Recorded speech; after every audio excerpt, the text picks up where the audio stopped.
Hey, hello Julius. Hi Fiona. Okay, first of all, good morning and morning. thank you so much for. Okay. Sorry. Yeah, so I can see you're very excited to start, eating the pastries and stuff. They look very delicious. Yeah, So- but that will have to wait because Okay, yeah. first of all, I want to thank you for joining me here on this Coffee with Bushiroad series. Yeah, so as I think you understand, this series is just to highlight some of the insights into what Bushiroad staff actually do, to bring the game to the players. Yeah, and you do events, and I'm sure a lot of our audience and our players have seen you around events as well. Not just in Singapore, but in maybe Cardiff, France, or wherever you have been to, because you go around the world to organize events and plan tournaments for everyone. Yeah. So thank you so much for that. And you have been with us since August last year. Yeah. So I think you are with 1 us year plus, yeah. about 1 year now. Yeah. Yeah. So thank you for joining us. Yep. Thank you for having me. Yeah. Okay, so as you can see, I have prepared some snacks and coffee and tea for us. So would you like coffee or would you like some tea? Some tea, please. Okay, tea. Well, good news. I have a few different blends. This is English breakfast. Yeah. And then Strong. too strong. Yeah, I like English breakfast. I like strong blends. Oh, okay. Yeah. And this is some kind of fruits infusion.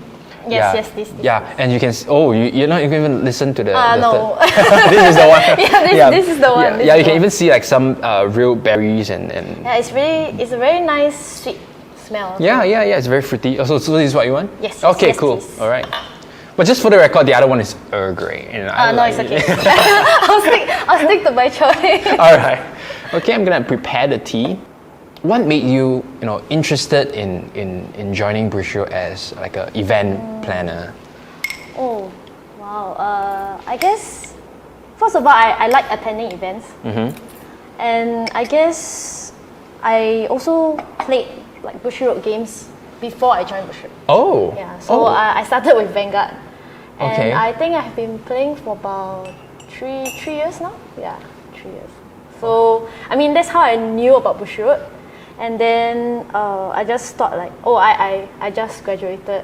I'm looking for a job, but I don't really want to kind of find a normal 9 to 5 job. I kind of just want to try something new. I mean, because I'm still young, right? I'm still young. we're all young here. We're all young.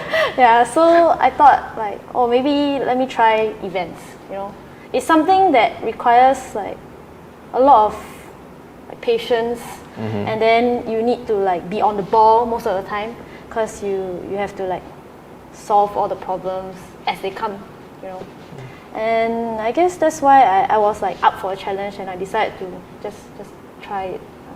Okay, cool. So So some snacks for you. You Sure. can help yourself. okay, yeah, sure. Yeah, I think this one is yam. There's yam filling inside. Yeah, and these are scones with some nuts. Yeah, and then this is the red bean pastry. Oh, what about this? This one is also similar to a scone, like it has nuts inside. Yeah. I'll go for the red bean. Okay, yeah, it's nice. I wanted that. Too bad.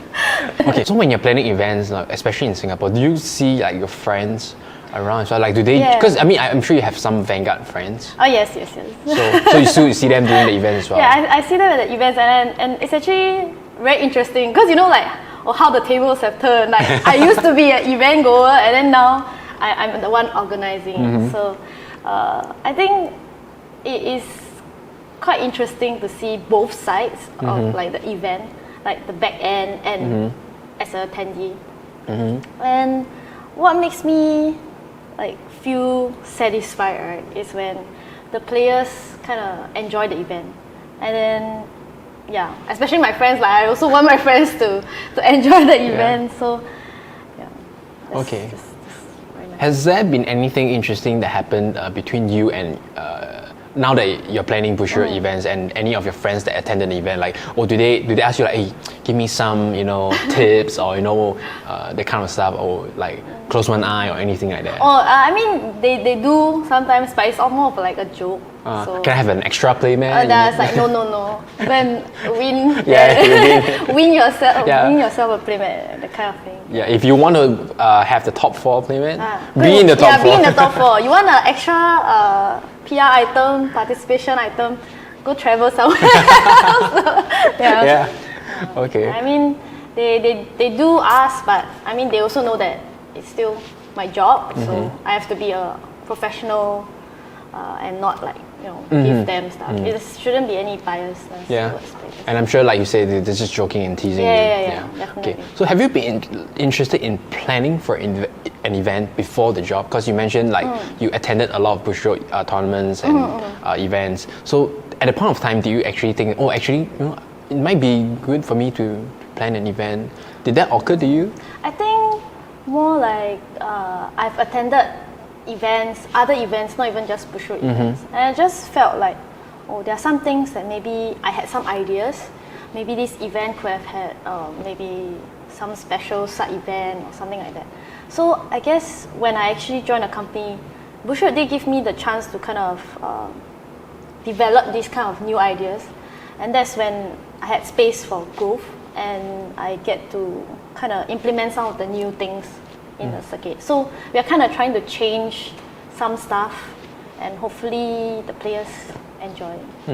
Yeah. No, that's good because if say Bushiroad doesn't give you the space and autonomy to actually do some new things and improve, you probably wouldn't enjoy the job as much because it will be very rigid. Yeah. But not in Bushiroad. Yeah, so that's correct. why I really like events. And because of that, I can see our events changing. I think our numbers for players joining the tournaments have increased as well. So I'm actually very happy for that. Yeah. It's just mainly thanks to all the players. Okay. It's not really, Yeah. So what would you say is the most challenging thing when you're planning for an event? Most challenging, I think, is on the event day itself. I mean, it's definitely it's the main event, but because you can prepare well ahead of time, you can do all sort of things. You can imagine all the situations that might happen, and you can have plan A, plan B, plan C all the way. But sometimes things happen, and it's very unexpected.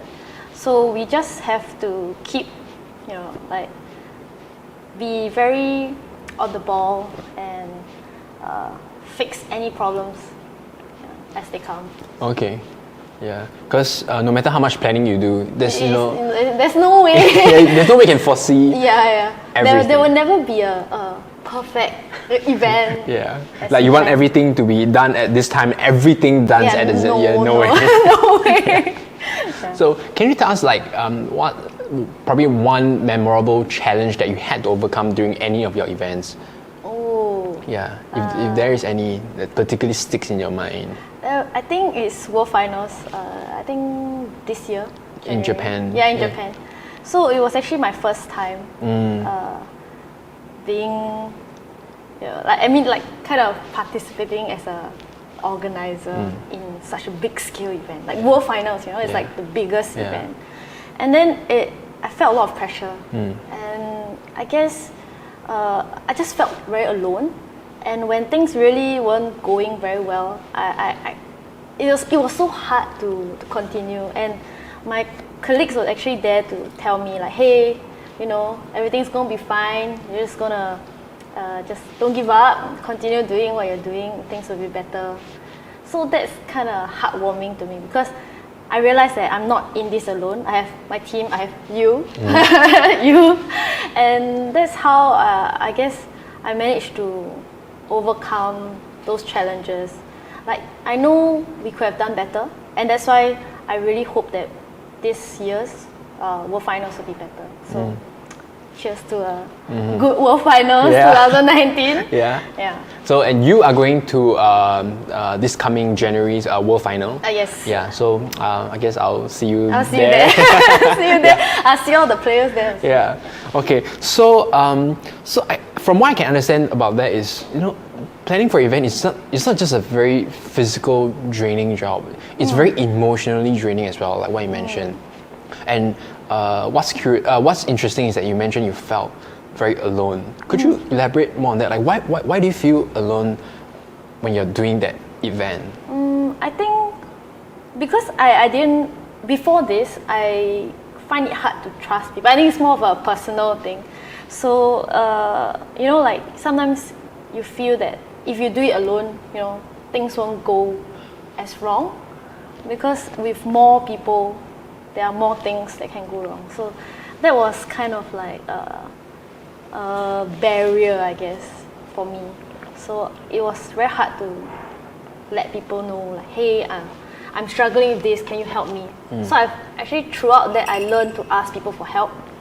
And I guess that made me grow as a person. So. Wow. so deep. No. Yeah, well, I mean, that's a great story. Yeah, because one wouldn't expect, people to, I guess, like, maybe most people, especially if they haven't entered the workforce, they might see work as just work, and they kind of like separate work from life. But I guess work actually is part of your life, and then if you grow in work, you grow professionally, it helps with personal growth as well. Yeah, so I'm very happy that you overcame all those different obstacles. Yeah, it's just thanks to the people in Bushiroad. They are really very nice. They're very kind. Not like just saying, complimenting everybody. It's just that, they've made me feel very comfortable. Yeah. That's why I enjoy like going to work. Yeah. Every day. And I think this aspect of understand building trust with your colleagues and your friends, I think it comes especially strong in your current role with events planning, because there's no way you can run an event by yourself. So I guess you kind of have to learn how to build bonds with all your teammates. Yeah. Actually, it's not just my teammates. Like, there's a lot of communication between internal and external parties. So we actually have to liaise with like the different officers. We have to liaise with the development team, the design team. We have to work with the marketing team. We have to work with like even mobile as well. And then it's more of like we have to communicate to each different teams, and that takes it's not something that you can run away from. And also like we have to outsource like PR items, like for example like storage boxes or something like that. We need to liaise with other suppliers, so it's a lot of communication. So it's not just planning, you kind of have to communicate with a lot of different vendors and parties as well. So I guess because I from the designation of events planner, people would think you're just planning events all day long, but that's probably not true, because you have to, like what you said, you have to do a lot of other stuff as well, such as planning, the PR items, contacting vendors. Could you tell us a bit more about the kind of like your day-to-day routine when you're not actually planning for an actual event? Like what do you have to do? Probably a lot of emails. Yes, a lot of emails. A lot of emails. And actually we plan like each circuit more than half a year before.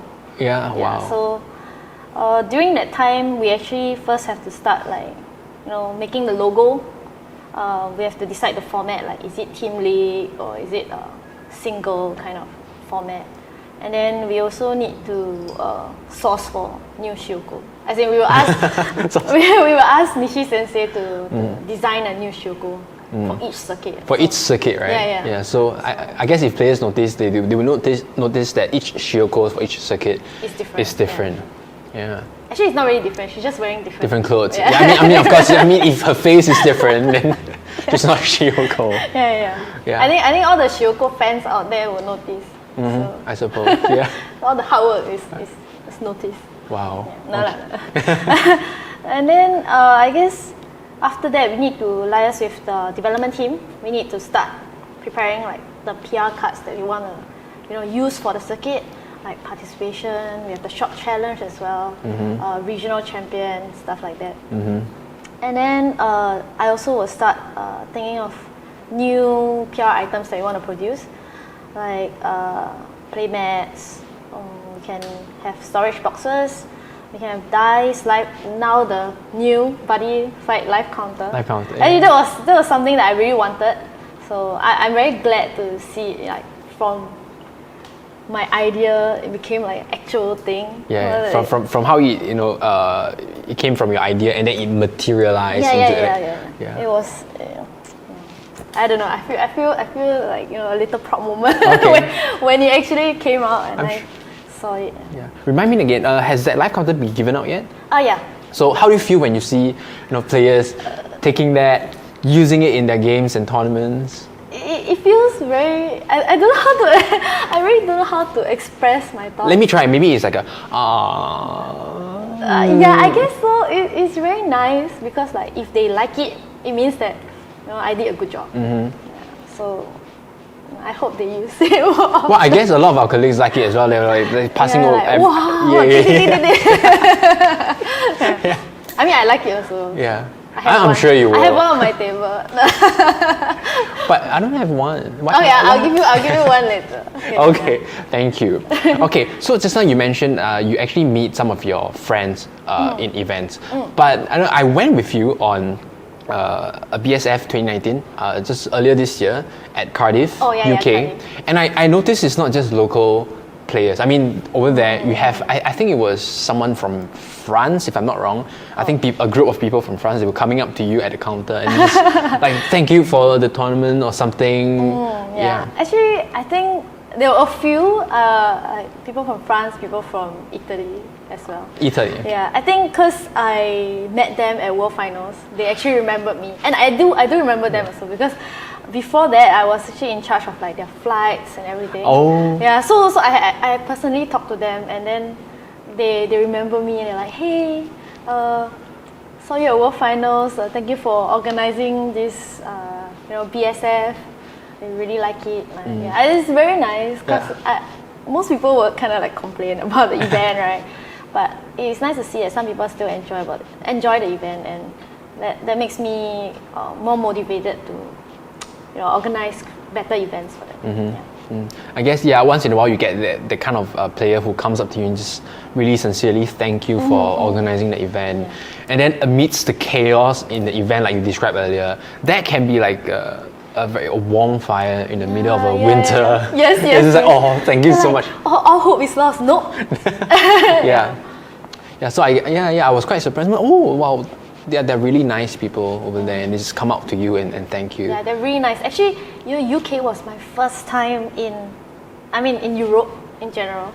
So it's a very interesting perspective because it's very different from Singapore. Definitely. Yeah. It's also very cold. I remember you wearing like a few layers when we were walking outside. Yeah. It was very, very cold. Yeah.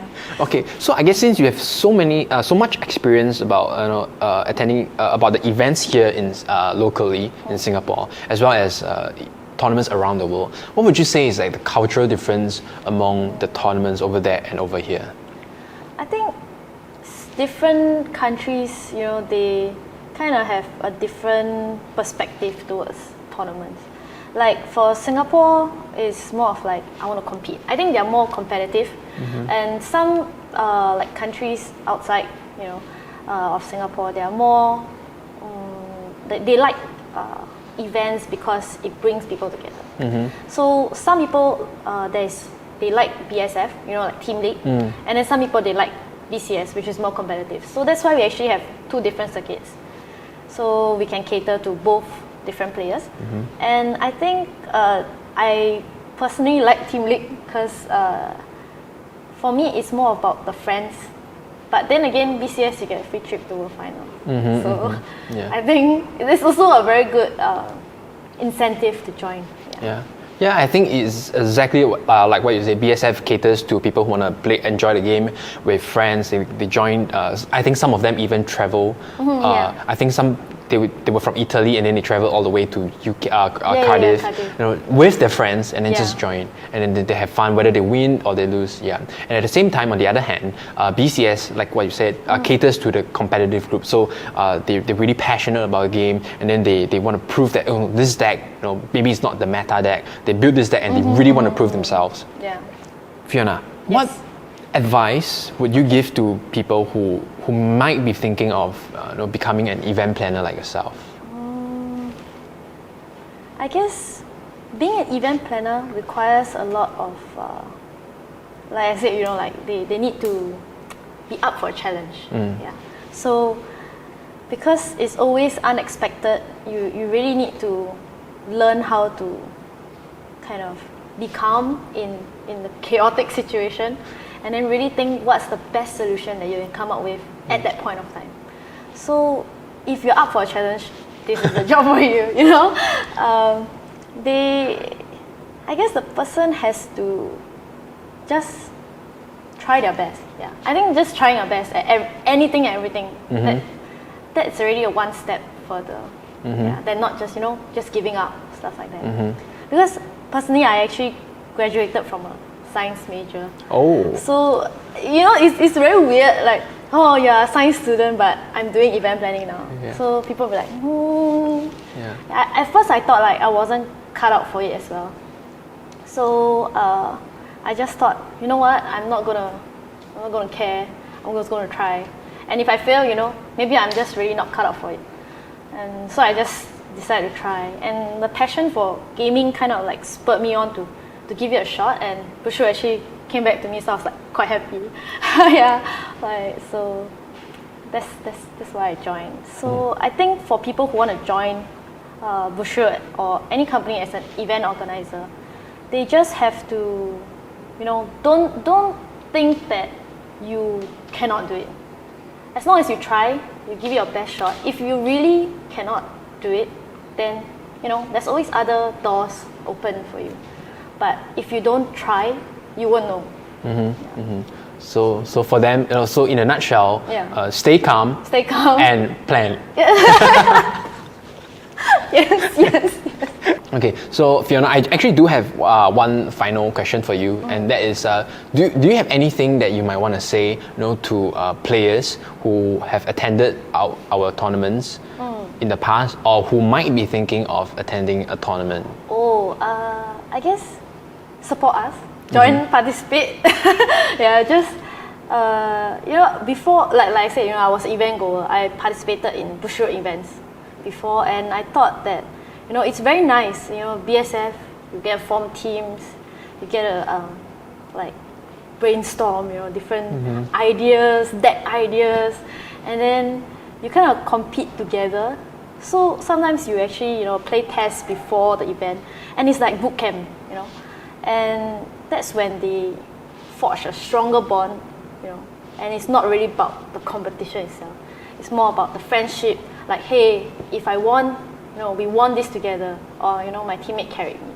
No, I'm just kidding. But yeah, that's why I really like BSF. Or maybe because I'm not competitive. Well, I mean, it caters to different players, yeah. Actually, you raised a very good point in saying how you get together with friends, and then it's like a boot camp. Because I remember interviewing champions at World Finals. I think it was last year's one, and then all the top three, they said almost the same thing. Like, when I asked them who they want to thank, it's always like their friends who helped them test the decks, gave them advice, or maybe even they had to borrow cards from them because they don't have the cards. So what I saw from there is that I think they're connecting, you know, through our games. And I see something that's very heartwarming and very beautiful. Because I think, especially right now in our society, I think we're just so disconnected with each other. Because, you know, we are always playing mobile phones. Yeah, I think that's fine. I mean, because I use my phone a bit as well, and I play games on it as well. But I think once in a while, you know, coming out, connecting with friends over a couple of games, you know, having some tea. I think that's really nice, and I think that really provided them with the opportunity to do that. Yeah. I think actually, it's not just, you know, like meeting up with old friends or connecting. There's also a chance for you to meet new friends. For example, you know, I have two people, I need another team member. You can actually gain friends through games, and I think that's why I really like gaming. It kind of brings people together from different countries, and it just breaks off all the geographical boundaries. Yeah. Wow, that's a very poetic point. Yeah, I like that. Oh yeah, but anyway, for those who, you know, are scared of, you know, joining our tournaments, I don't think you should be scared. We're all, you know, like nice people. At least I hope that we are nice people, and just, you know, just come and say hi. We will be there, right? Yeah. So you can just say hi to any one of us. You can make new friends. Just enjoy the game. You know. Yeah. So participate. And for those who have like kind of supported us through our events. I really thank them for supporting us and continuing to support us throughout all our events, participating and stuff like that. It really makes me feel like there's a purpose. My job has a purpose. Or, if you want to bring it even further, my life has a purpose. Let's not go there. Yeah. Okay. So you said something about making friends through events. I just want to add on to the point. Just before we end the entire thing is, because when I attended, I think BCS Singapore, I think last year. I think some people, they came alone or they came with two friends or just one friend because they don't have enough, and then they look for a new teammate at the event itself. Like what you say, I think that's a great way to meet someone new. I mean, if you can't get a team, then fine, you can just go for the side events and stuff. But if you happen to find someone who's looking for a group as well, then you have one good friend, and you never know what sparks off from there. Yeah, it may become a very good, strong friendship in the end. Exactly. And it's through card games. Yeah. Who knew, right? Yeah, and I feel that's nice and beautiful. Yeah, I think that's the essence of gaming. Gaming, yeah. Competitive at the same time. There's a way for you to make friends. Yeah, it's like a frenemy. Like your rival. So. At the same time, you're as friends. I think that's only because as a card game, you require two people to kind of interact with each other. It's not like some kind of single player game. Yeah, it's not solitaire. Yeah. All right. So I think it's a great interview. So thank you so much. Thank you for having me here. Yeah. All right. Okay. Yeah. Let's have more tea. Yes. Yes, more coffee. Tea, more tea. Coffee at Bushiroad, and so far none has picked coffee.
Hey everyone, we are back.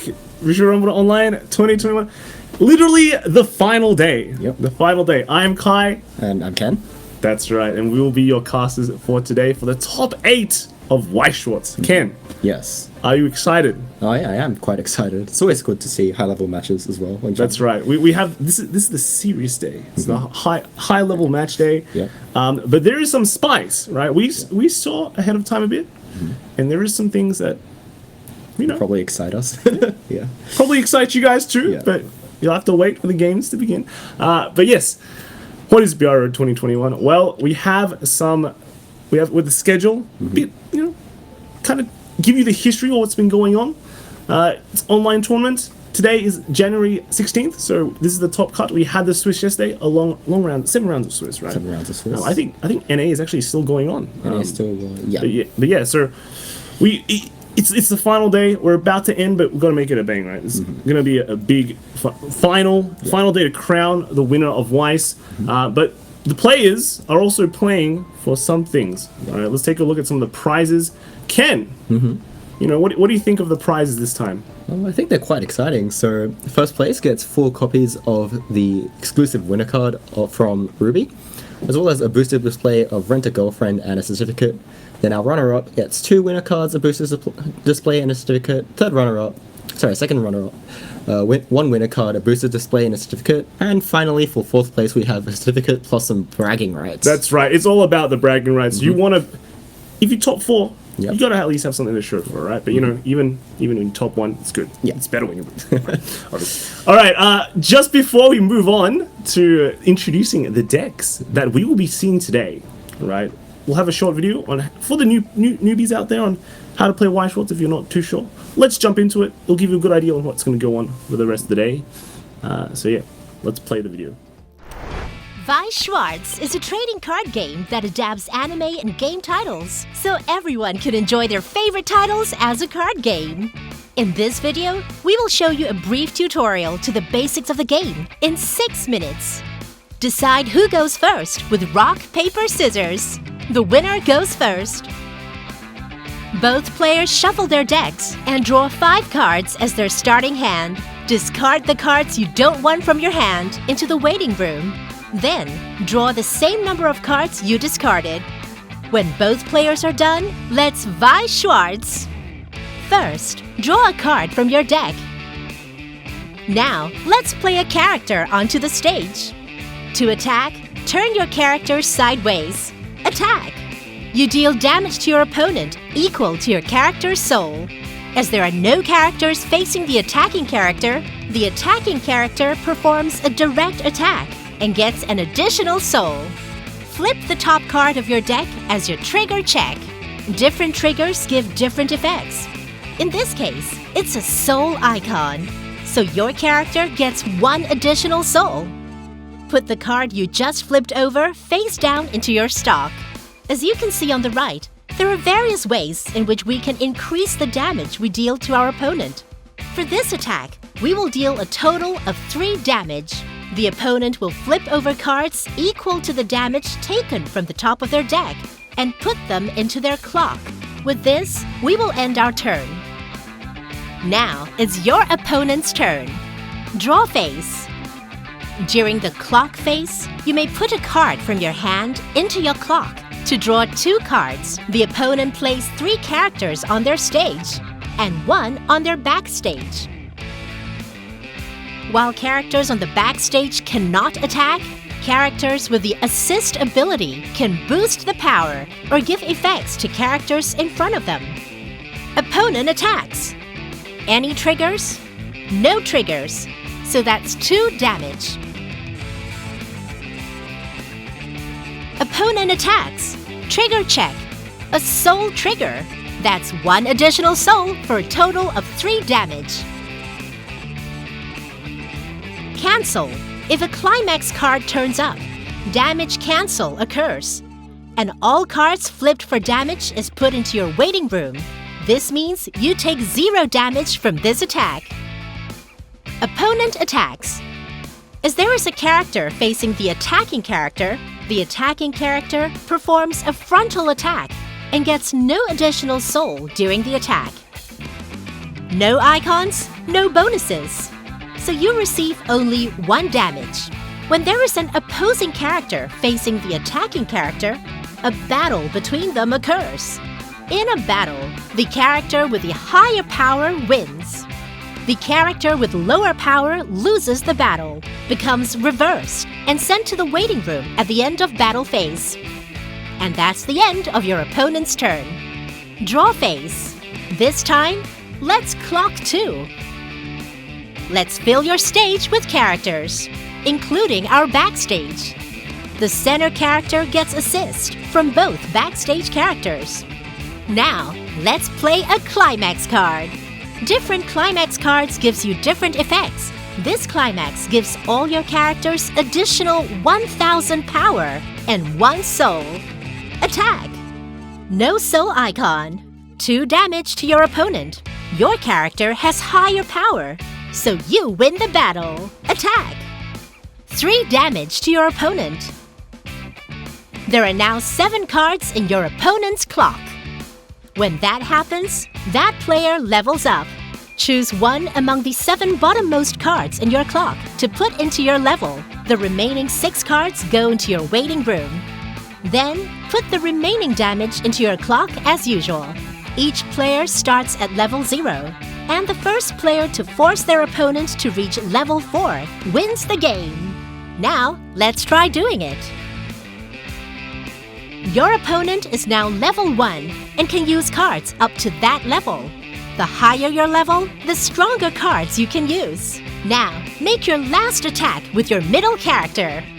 3 damage to your opponent. Encore! If there is a reversed character you wish to keep on your stage, you can pay 3 cards from your stock and return that character from your waiting room to its previous position on the stage. You and your opponent take turns until one of you forces the other to reach level 4. But be careful! As a player levels up and gets closer to level 4, the stronger cards they can use. And this covers the basics of what you need to start playing Weiss Schwarz. Detailed rules can be found on our website. Trial decks also consist of everything that you need to get started. We hope you have fun with your favorite titles. Let's Weiss Schwarz!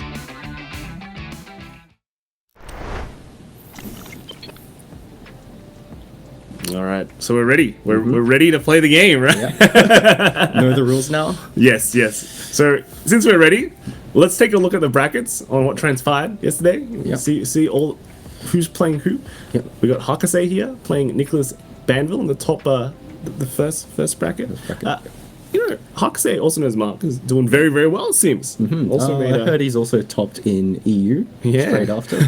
He's also been doing well in Vanguard in the previous weeks as well. So yeah, so he's had a pretty good VR run, and I guess having 2 tops at least for the final day of VR is pretty good, right? We've got Pekoha and Kisa, both actually kind of well-known players, I guess. Both you could say are Australian. Pekoha is actually from Melbourne, I think. So, and Kisa is currently not in Australia, but he'll get there. Australian. Honorary Australian, yes. And then we got Vince versus Senga. Yeah. Now, I'm not too sure about Senga, but Vince, we know Vince pretty well, right? Yeah, Vince. I think everyone knows Vince pretty well. He's everyone's friend. Made a name for himself quite recently. So I think Vince too is also playing top 8 in EU in the following tournament as well. It's true. Yeah. So I guess Mark and Vince doing pretty well this time. And then lastly, we got Shirk or Syke or SYRK. SYRK. Versus Varga. Now, unfortunately, we don't know about the last pair as much. But if you guys all keep tight, you might see something. It is nice to see that these players, which are not as well known, get an opportunity to play in these online events. So that's right. I'm very keen to see what they have to show us. All right. Let's take a look at what decks are being brought to the top 8.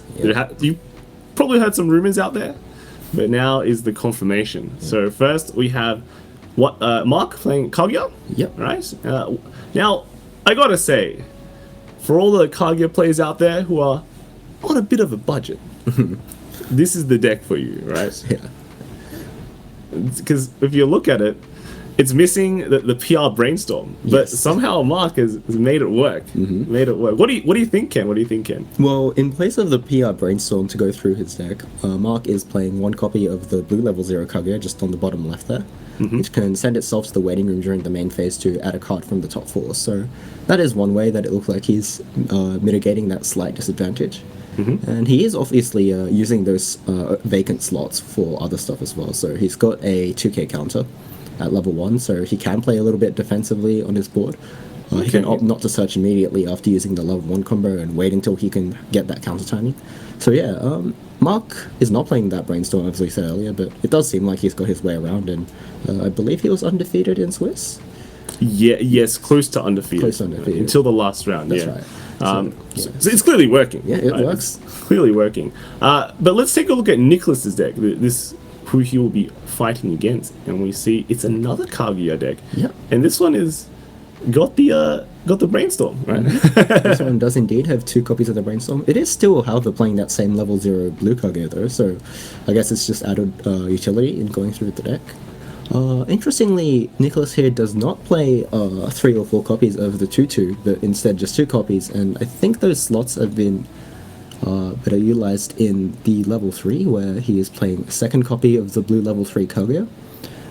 So, yeah, right over here. It seems like the popular choice for the secondary level 1 attacker is the level 1 Miyuki, which gains power against level 2s, as opposed to the one that gains power on both turns. Just for that Data Live matchup that I think everyone is expecting, right? It's also good in the mirror to fight the 2-2, so yeah, it's an interesting trend we're seeing here. What do you think of this matchup, though? A Kaguya mirror, one person with the brainstorm, the other person without.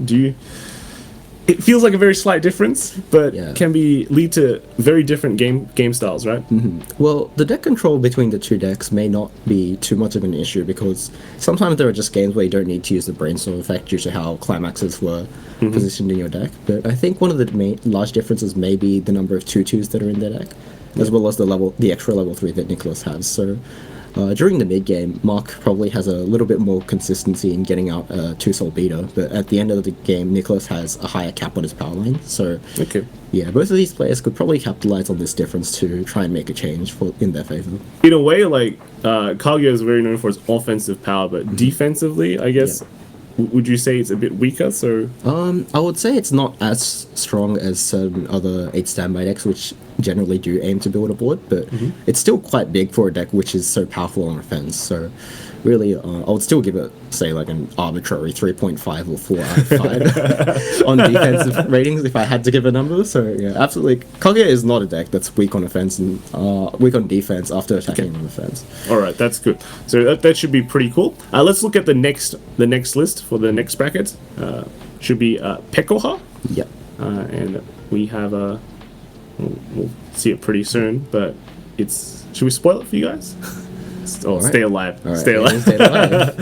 I think we've been expecting this quite a while, right? Yeah. You know, in case you didn't know, the rumors have been 4 Data Lives in Air Top Cut. Yeah. And well, here is the first one. What do you think of this build of Data Live? Because I assume that Data Live, even though it's known as the best deck in English, it has undergone some changes, especially with Data Bullet coming into play, right? So it looks like Picoho isn't actually playing any new cards from Data Bullet, but just modded the deck to suit the meta. So interestingly, he's only playing 3 2-2s here as well. He doesn't play the red 2-2, which is a bit more resilient against decks like Kaguya, which can fight the 2-2 as soon as it hits the board. But it has a bigger power line. There's a bigger though, power line and more utility when your opponent can't answer it. So it definitely has its own strengths. And on top of that, Pekoha is also playing 3 of the level 0 Kotori, which can add a level 1 or higher card from the top 4 cards when it goes to the waiting room. So he has a bit more added hand fixing and deck milling power in the deck. So that is probably a prominent difference that he has against some other popular builds. But I see quite a few players take out that level 0, right? yeah, personally I've done so myself. Reason being that the level 0 Talker is a card that generally can't be expected to survive an opponent's turn, and the level 0 Kotori has to go to the waiting room in order to use its effect. So some players like myself don't really like having that many level 0s which sort of have to go to the waiting room to use their effects. But it's not a bad card by any means, and Peko has gotten this far with the card, so it must be working for him. All right, let's take a look at Keith's deck then, who he'll be fighting against. Yep. So it should be, I mean, the Australian. Yeah, so let's swap it over and see. Ooh. All right. Looks like not just a mirror. It's a Data Live mirror match. Data Live number 2 right here from Kisa. But this one seems actually quite similar. Yeah. So it's going one fewer on the level 0 Kosori, but also it's playing 3 2/2s. I believe the difference here is that Kisa is playing the level 2 Talker counter, so let's say 3/5 backup to better protect his cards. And he also has 2 copies of one extra copy of the Brainstorm as opposed to Pekoha, who was only playing 3. So again, some minor differences, but they may come into play in overall consistency, power caps, etc., etc. So yeah, it's interesting to see how these players would use those to their advantage. Okay, so I guess mirror match, Data Live mirror match, it usually goes slow, right? That's expected. So hope for this. Yep. Good luck, guys. All right. Let's look at the next list. We got Vince. Vince. Oh, surprise! I keep seeing the same cards in the top few. the top row. Now, actually, the top row is a bit different this time. Yeah, it has changed. So Vince is the first Data Live player we're seeing today who is playing the red 2/2 over the blue 2/2. Although he's playing one of the blue Talker instead. So the red 2/2 Kurumi has the ability to encore itself, but has 500 less power at maximum. So as we said earlier, this card has a little bit more resilience to matchups which can answer it on their turn. And I guess right now, when we look at the things out there, we've been seeing a lot of like rubies in A, if people are paying attention. There's also like Kaguya. Kaguya, yeah. And even the mirror match. True. You lose things in the mirror match too. So there's a lot of decks that can kind of pressure that old 2/2 Talker now. Yeah. Which is why a lot of people just play the Kurumi, right? I guess Kurumi's just easy. Yeah. On top of that, Vince is also playing 3 new cards. So one is the level 0 Climax Swap Kurumi, where it can swap a Climax in the hand for another one in the waiting room for 1 stock. And 2 of the Kurumi, which can search a level 1 or lower card from the deck when it's played, often known as Riki. So I believe these would be more consistency aimed cards rather than cards that increase the range of actions that can take. But every now and then that clock effect from the Kurumi can help you hit 0 cards in clock to avoid your opponent's anti-change counter in the mirror. Oh, okay, that's pretty neat. That's pretty neat. Let's look at who Vince will be fighting against. Yeah. And we got Sanga's deck here. Yeah. And this is Adventure Time, so an English exclusive deck. Yeah, I mean we've seen an Adventure Time before, and I think those running 8 standby, but this seems to be running standby and choice? That would be choice. Yeah. I think choice is the much more top end finisher. Yeah. So Jake and Finn is a pretty threatening finisher, which can deal 2 at the end of its attack and 1 damage if either of its instances of damage are cancelled. So it's very good at closing games. It's also an 11,000 power heal, even if you don't have combo. And it's just overall a very high spec card that combos on a strong climax. And definitely I think it's a draw to the set. But it is interesting to see that he's only playing 3 copies of the finisher, despite it most likely being one of the centerpieces of his deck. So curious just to see why, but maybe it's just confident with 3 copies. What do you think of this? I think you see some of the board breakers. We see the sword again, the demon sword. Yep. And then I guess the top end is very good. If you're against a like a slower deck, I guess like Data Live, you might want to just try and finish them as quickly as possible. But what do you think of just the overall matchup between Adventure Time versus Data Live? Well, Adventure Time does have this level 3 support in Princess Bubblegum, which can send reverse characters to memory. So, it means that any cards that are standby in the front row, are a bit unwarily, can be immediately sent to memory and never be brought back. So that can give Sangha a bit of an edge. And on top of that, he does play some cards like the level 1 Golden Sword, and alternatively the level 0 Slime Princess, and other cards which just help Sangha scale over his opponent's characters pretty well. So I think Sangha does have the tools to fight, but I wouldn't say that's just enough to make it entirely in his favor. So it could go either way, but I'm expecting a good match between these two. Yeah, I'm just expecting a lot of people to bring their decks into the tournament. Yeah. They're just looking for ways to beat Data Live, right? Because they're always thinking, okay, this is the kind of probably the most popular deck in the format, especially in AO. Yep. So we have to tailor our decks to kind of beat that. And I guess if he's got the tools, he's bringing them, right? He's bringing them. So let's kind of look at the last bracket. We've got SYLK and from USA bringing All right, the Fate. This is an exciting deck. Not only is it because it's a unique deck in the top 8, being Fate. It's actually a unique deck amongst the Fate decks out there, right? Fate decks or just neo-standard decks in general. So quite surprisingly, Shirk has made it all the way to top 8 without playing a single level 1 card in his deck. Yes.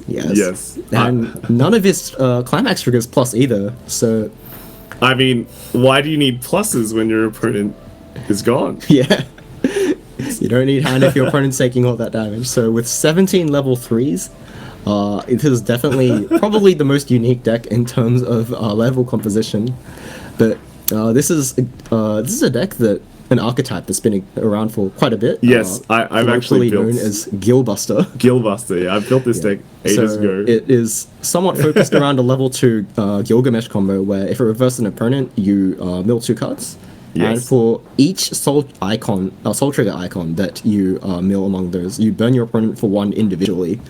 So you stack up your decks with cards with soul triggers, and you just hope for the best. And the best case scenario is you mill 2 climaxes, and that's 4 damage straight to your opponent's face. So that's it's not including the attack as well. No, it's not. There's a lot of instances of damage, and then an attack as well on top of that, right? So there is a lot of damage coming just from 1 card, right? And the rest of the game, you're just flipping lances.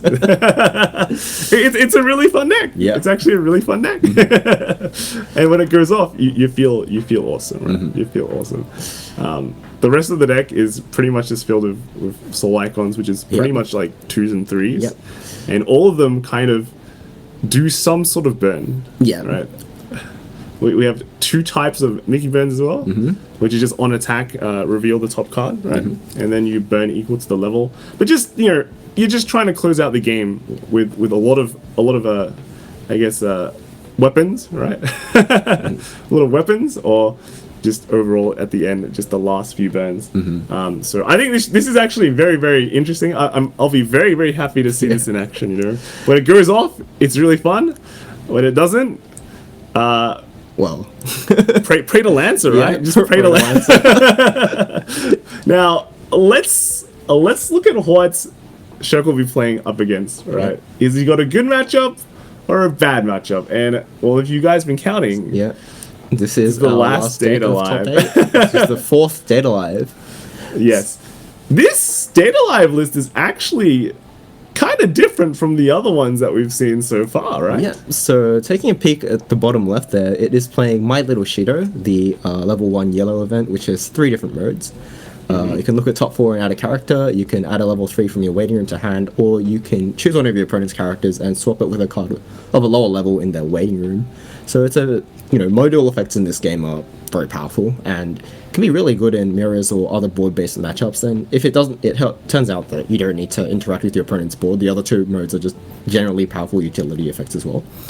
On top of that, Vaga is also playing the new 3k counter from Data Bullet, which can send the reversed opponent's character straight to memory. So oh no, yeah, it does look like that Vaga is quite committed to winning that board. Oh, if that send to memory is Lance's, but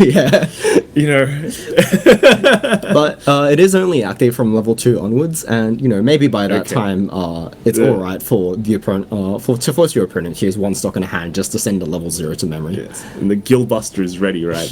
Now I think what's kind of interesting, right, is this matchup might not be that bad against Gillbuster in a way. It's like if you think of the standby targets in this deck, it is the 2/2, but this is not the resilient 2/2, and no, it's not. Gilgamesh does have ways to get power. Yes, so Gilgamesh can discard cards to increase his own power, and Discarded there are- weapons, right? Yeah, which there's quite an abundance of now with the newer expansions of Fate. So on the other hand, though, the Fate deck does not play any level 1s, and often will just be front attacking with level 0s into higher power characters. So if Varga can get his school uniform Torka, the level 1 Torka, which lets the player look at the top card of the deck and put it on the top or bottom when the opponent reverses their own character in the opposing turn, Varga may get a lot more opportunities to cancel. So. And I guess since he's running the 2/2 Toga, right, instead of the Kurumi, it actually adds more kind of I guess top deck potential, checking, scrying and all that. So I think Varga will win out in the long game, and Shirk would probably want to play it quite swiftly and just speed through the game, reverse Varga's characters, and deal the damage to secure rush. Rush. That's right. All right, that's pretty cool. I think we'll be seeing that one on stream soonish. And what do you think? With My Little Shooter, right? That event, I know it was hyped a while back, but why did a lot of players really take it out? What's your opinion? So My Little Shooter is a card that you can't discard for many of the effects that require you to discard characters. So namely, that would be Hand on Cause and the level 0 Torka, which must discard a character in order to draw a card and go through a little bit deeper in the deck. So while the other utility modes are definitely powerful, it does somewhat interfere with the consistency of the deck. On top of that, the tap 1 cost is also a little bit of a pickle sometimes, because your Brainstorm has to rest 2 cards, and it interferes with that, and it's sometimes difficult to make use of all the effects while maintaining all the other plays that you want to make. So that's definitely a reason, but it does have high potential, so it's definitely not wrong to play the card by any means. You can make top 8, so no, I think it's very interesting. Like at the beginning of Data Live in English, everyone was very happy because they're like, oh, we can put everything in this deck, no restrictions. And then everyone kind of teched a lot of one or two bits into the deck to make it very nice and handle every situation, right? Which was basically Data Live. But nowadays, it seems like everyone just returned back to let's make it as lean as possible. Let's try and make it as streamlined as possible. No gimmicks, just resilience. That's why the 2/2 Kurumis came in. Because it just has easy encore, right? Easy resilience access right there. So you're not afraid of technically losing your field anymore. So I think it's kind of like a nice adaptation to see this happen. Like even in kind of just with one deck, you can see like slow adaptations to the metagame. And of course the English metagame also has kind of increased in a way with the amount of good decks, and we're definitely seeing it happen so far in BR. I think my favorite deck so far has just been I think Alicization SAO, ever since I found Time to Rise Up Kyoto. Wow. Insanely awesome card. I think everyone should build on this. Literally card gamers, different types of gamers, but gamers nonetheless. The edgiest deck in the entire metagame right now. War of the Underworld, come on. There's some really cool card names. So yes. So I think if you guys out there watching all the decks, find your favorite, right? Find a favorite, play something new. Normally, I think I kind of watching. I'm surprised there's no Slime in top 8, to be honest, right? Yeah, that's true. Slime is a fairly popular deck in all regions, including our own. So I guess maybe some of them didn't have a good day. It happens. Did you have a good day yesterday? I did not really have a good day yesterday, but I'm not the star of the show today, so you can ask me later if you really want to. I mean, we do try and play in tournaments so we can, but as much as possible. But we're also here. We're here. We get our good sleeps. So that we can watch some really really good games popping up too. I built my slime deck recently. Okay. I saw the slimes yesterday. I'm just, oh wow, I should look at slime again, right? I should look at slime and give it some love, right? Give it some more love, 8 standby. It has 8 standby, right? Come on, it can't be that bad.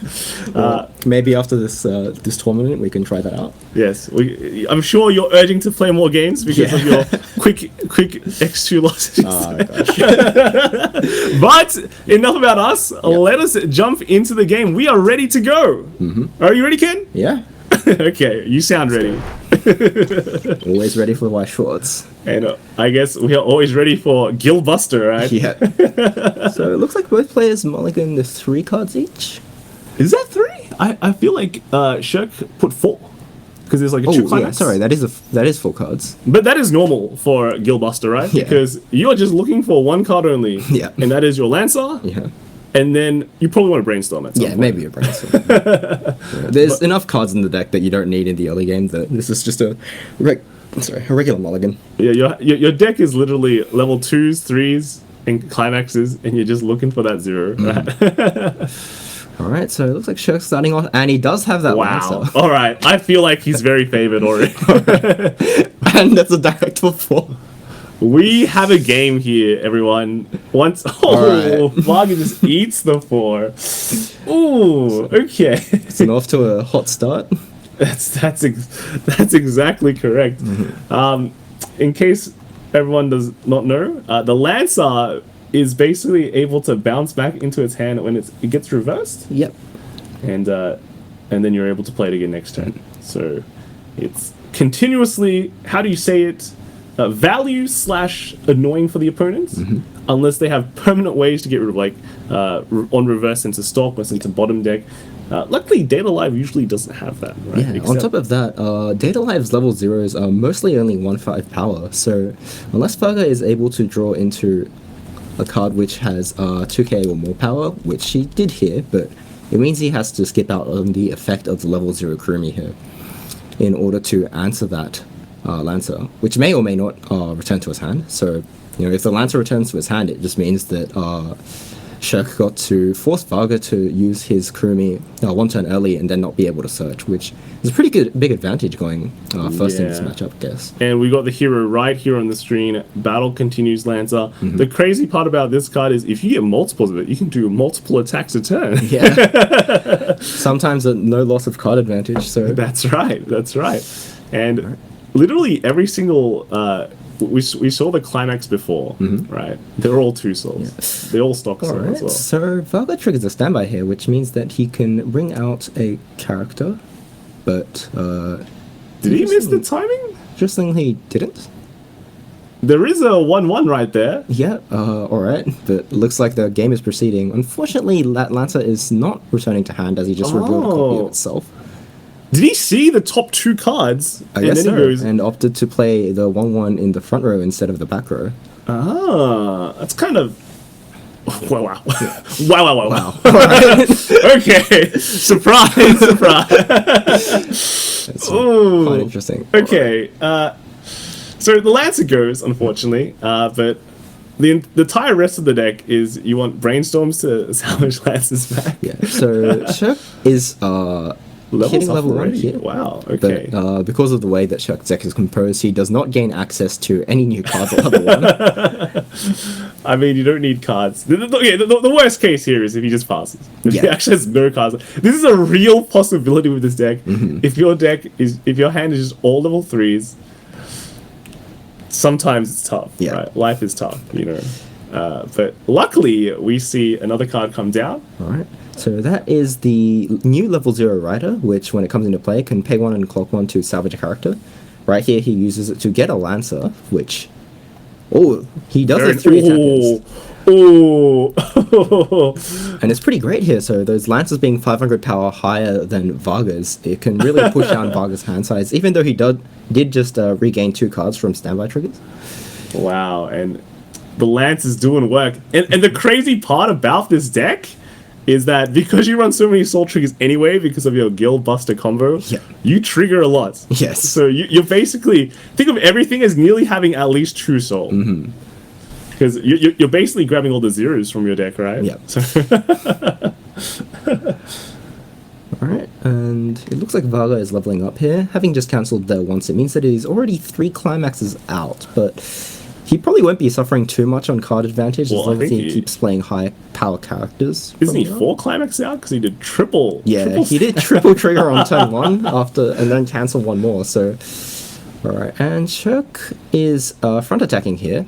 Definitely Yeah. front attacking. That's another trigger? Yes. Yeah, but if this damage cancels, that rider may go to stock. Did not happen this time, but Unfortunate, but doing damage is also pretty good. So Yes, dealing a lot of damage wins games pretty much. So in this case, I think Shirk, appreciates either result. He either gets a stock or he either sticks 2 damage there. So Shirk only is minding what happens to the lances. If the lances come back, perfect game. I think the problem with Varg is how does he get rid of 3 stock? Pay 3 encore is pretty. yeah, pay 3 encore is a choice, but sometimes, like in this one, you are forced to encore a card that is not really going to do anything on your next turn. So I think in that case, Varga will probably want to consider using other ways to pay out the stock, or maybe just pay out 2 stock and leave the 1 on the bottom. Yeah, because paying Use it as a 3 resource. stock is so painful, right? Yeah, it is. It's an entire turn's worth of stock, so it really limits your options in later stages of the game. The good thing here is Varga is going digging. He's, when you see so many climax out, it's a good time to dig. Right? It's a good time to dig. So Varga has added a Brainstorm to his hand, and he's going to send the Shido that he rested for the cost of My Little Shido to add a character from the top 4. And he adds a level 0 talker here. So I think it did sort of appear here, but because he rested the Shido, the Brainstorm couldn't immediately hit the board and then rest 2 characters for like a smooth transition here. It's not necessarily a bad thing, but yeah, it does come up. Well, he can play the Brainstorm now as well to kind of dig more. Yeah, right? he could, but I mean, a lot of climaxes out, but you're fulfilling 2 objectives: clean a climax and dig further into your deck. that is true. But it does look like he is opting to use some other cards first. So maybe he doesn't have a card that he wants to rest alongside the Brainstorm in order to pay for the rest 2 condition. I think the zero is okay, but yeah. It is digging through his deck, so he might be able to refresh at level 1 if he's a bit lucky. Yeah, I think it's looking to that. It's looking to that. He's going very hard. Yeah, it is interesting that Varga just discarded a 1/1 character there, though. So if he brainstorms and then kept that level 1 in his hand to play down, he would have paid out that 3 stock pretty cleanly. And while that level 1 will probably not be able to use its effect to send a higher level characters to the waiting room, it at least will most likely survive until Shirk hits level 2. So I mean, he might have another Kurumi.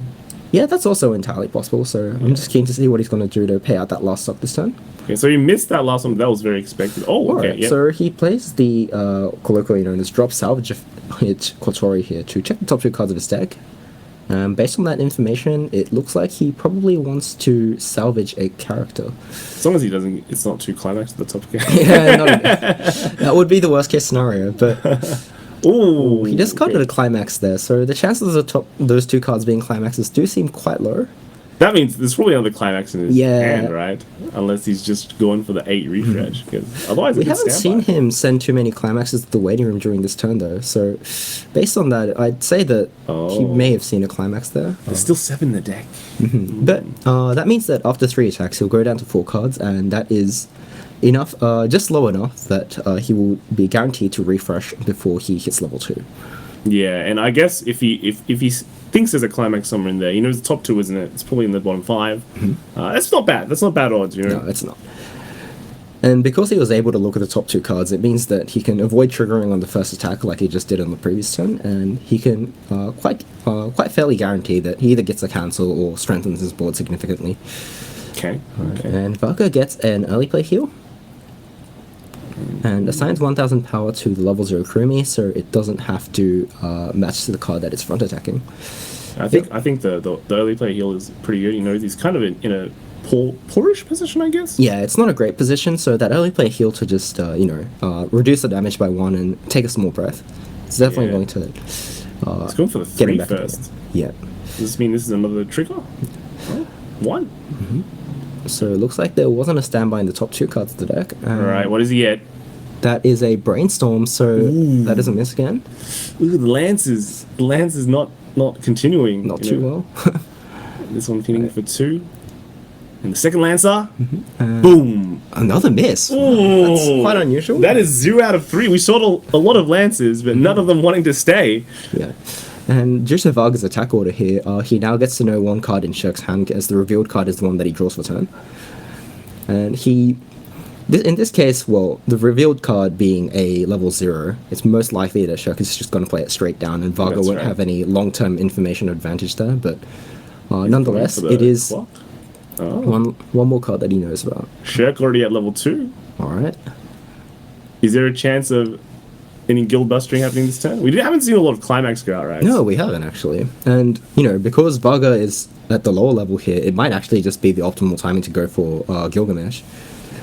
We reverse everything, push the damage up high, and then, finish off with other cards. Yeah. But...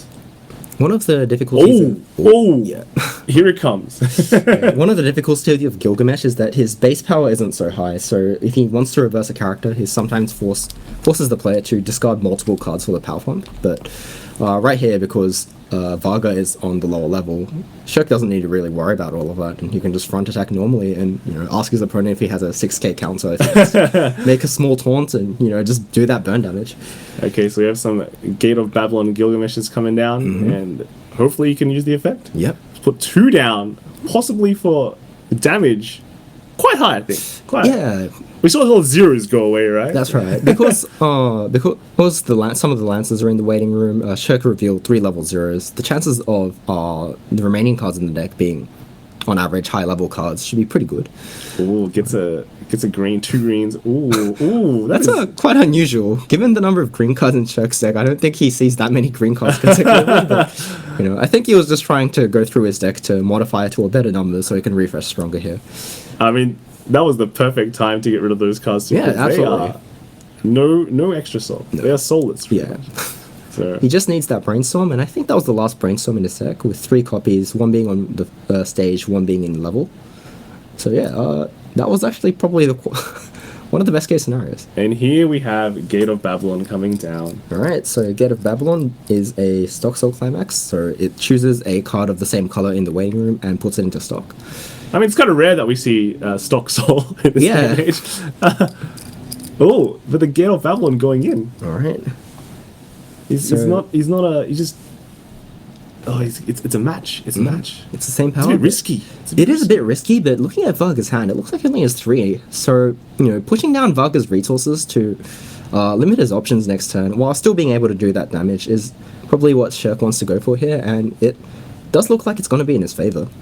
Okay, it's fine. If you're playing a deck like this, you gotta take the risk. But he gets the reverse off, and we do have Gilgamesh's skill coming right up, just like in the anime. The source material. He'll be throwing some weapons. Yep.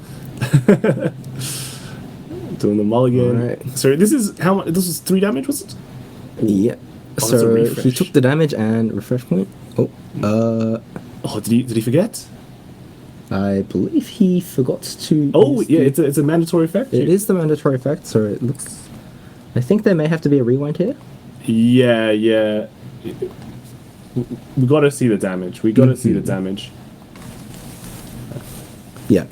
All right. Well, while that's going on, it does look like they're continuing the game for a little bit, but yeah, Varga having refreshed that climax, it would probably not have been in his favor, and Gilgamesh mills another level. Triggers another soul trigger, and Varga takes this as well. Oh, all right.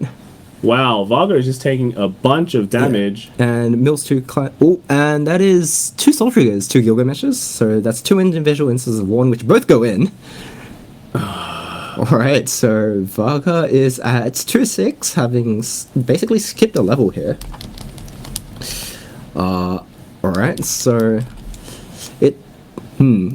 I guess Varga getting that early play heal on the previous turn would definitely help him in this next turn, meaning that he can still heal down 1, even though he has not hit level 3 yet.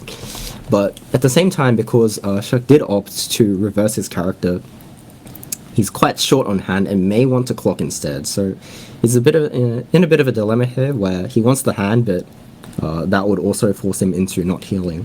Okay, so here's just clarifying. The first Gilgamesh did the burn damage before they refreshed. So okay. All good. All good. So now we just see a bunch of damage going into the claw. Oh, wow. This is... One thing to take note is, though, that Varga is also short on stock. So if he chooses to play the early play heal here, he isn't left with very much stock to play into his endgame, which is probably what he really needs to do here, being almost a level behind and quite short on resources. So going into double, ideally triple Krumi is what he wants to do, but instead he has to play the level 2 Talker straight from hand. No, So that's never good. I think the fact that Shirk reversed that one level 1 has definitely kicked in here, because the level 3 early play Talker requires 4 other characters on the board to be played early, which Varga most likely was not able to fulfill this turn, seeing as he opted to play a card which doesn't heal instead. But Yeah. I really like how Shirk just dropped the Gilgamesh there. He goes, okay, right, you don't have much stock. Yeah. Right. Let's try and push your game all the way from low level 1, right? All the way to 2-6 now. 2-6. I mean, got a bit lucky, sure.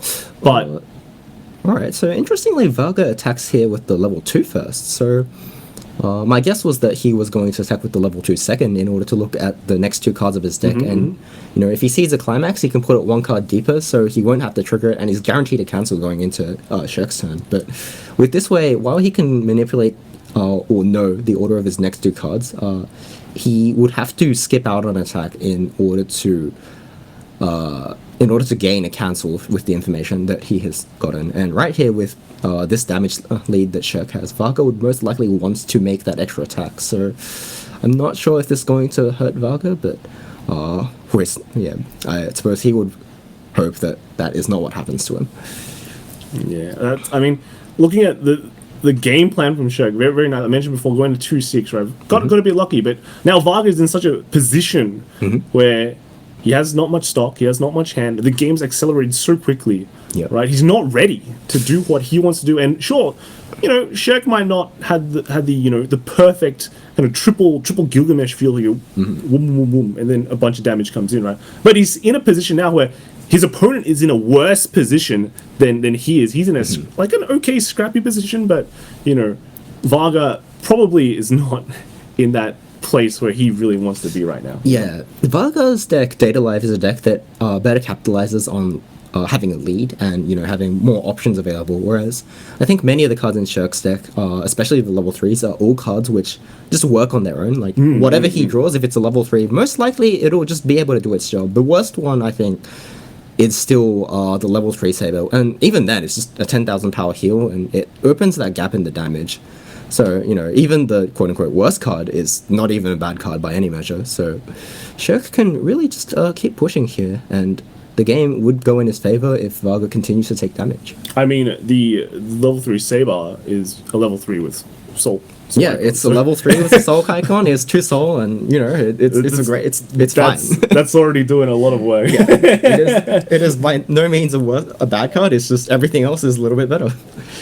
Alright, so Shirk plays the 2-1 Rider here, which gains power on his Shirk's turn and gains even more power when something else attacks.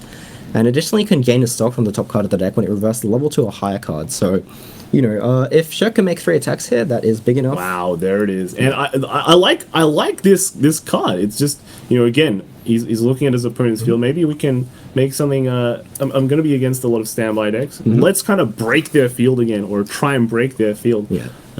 Can this get bigger than that Talker though? That Talker looks pretty big. Yeah. So with it's a bit hard to see. I believe there's an open space under Varga's hand there. So that Talker is actually only 10,500 power. Oh, which okay. is only 500 bigger than Rider on a full board, except Rider also has 1 open space, so that will be 1,500 bigger. But that's the amount of power that Rider gets every time another character attacks. So Rider will be scaling over that Talker.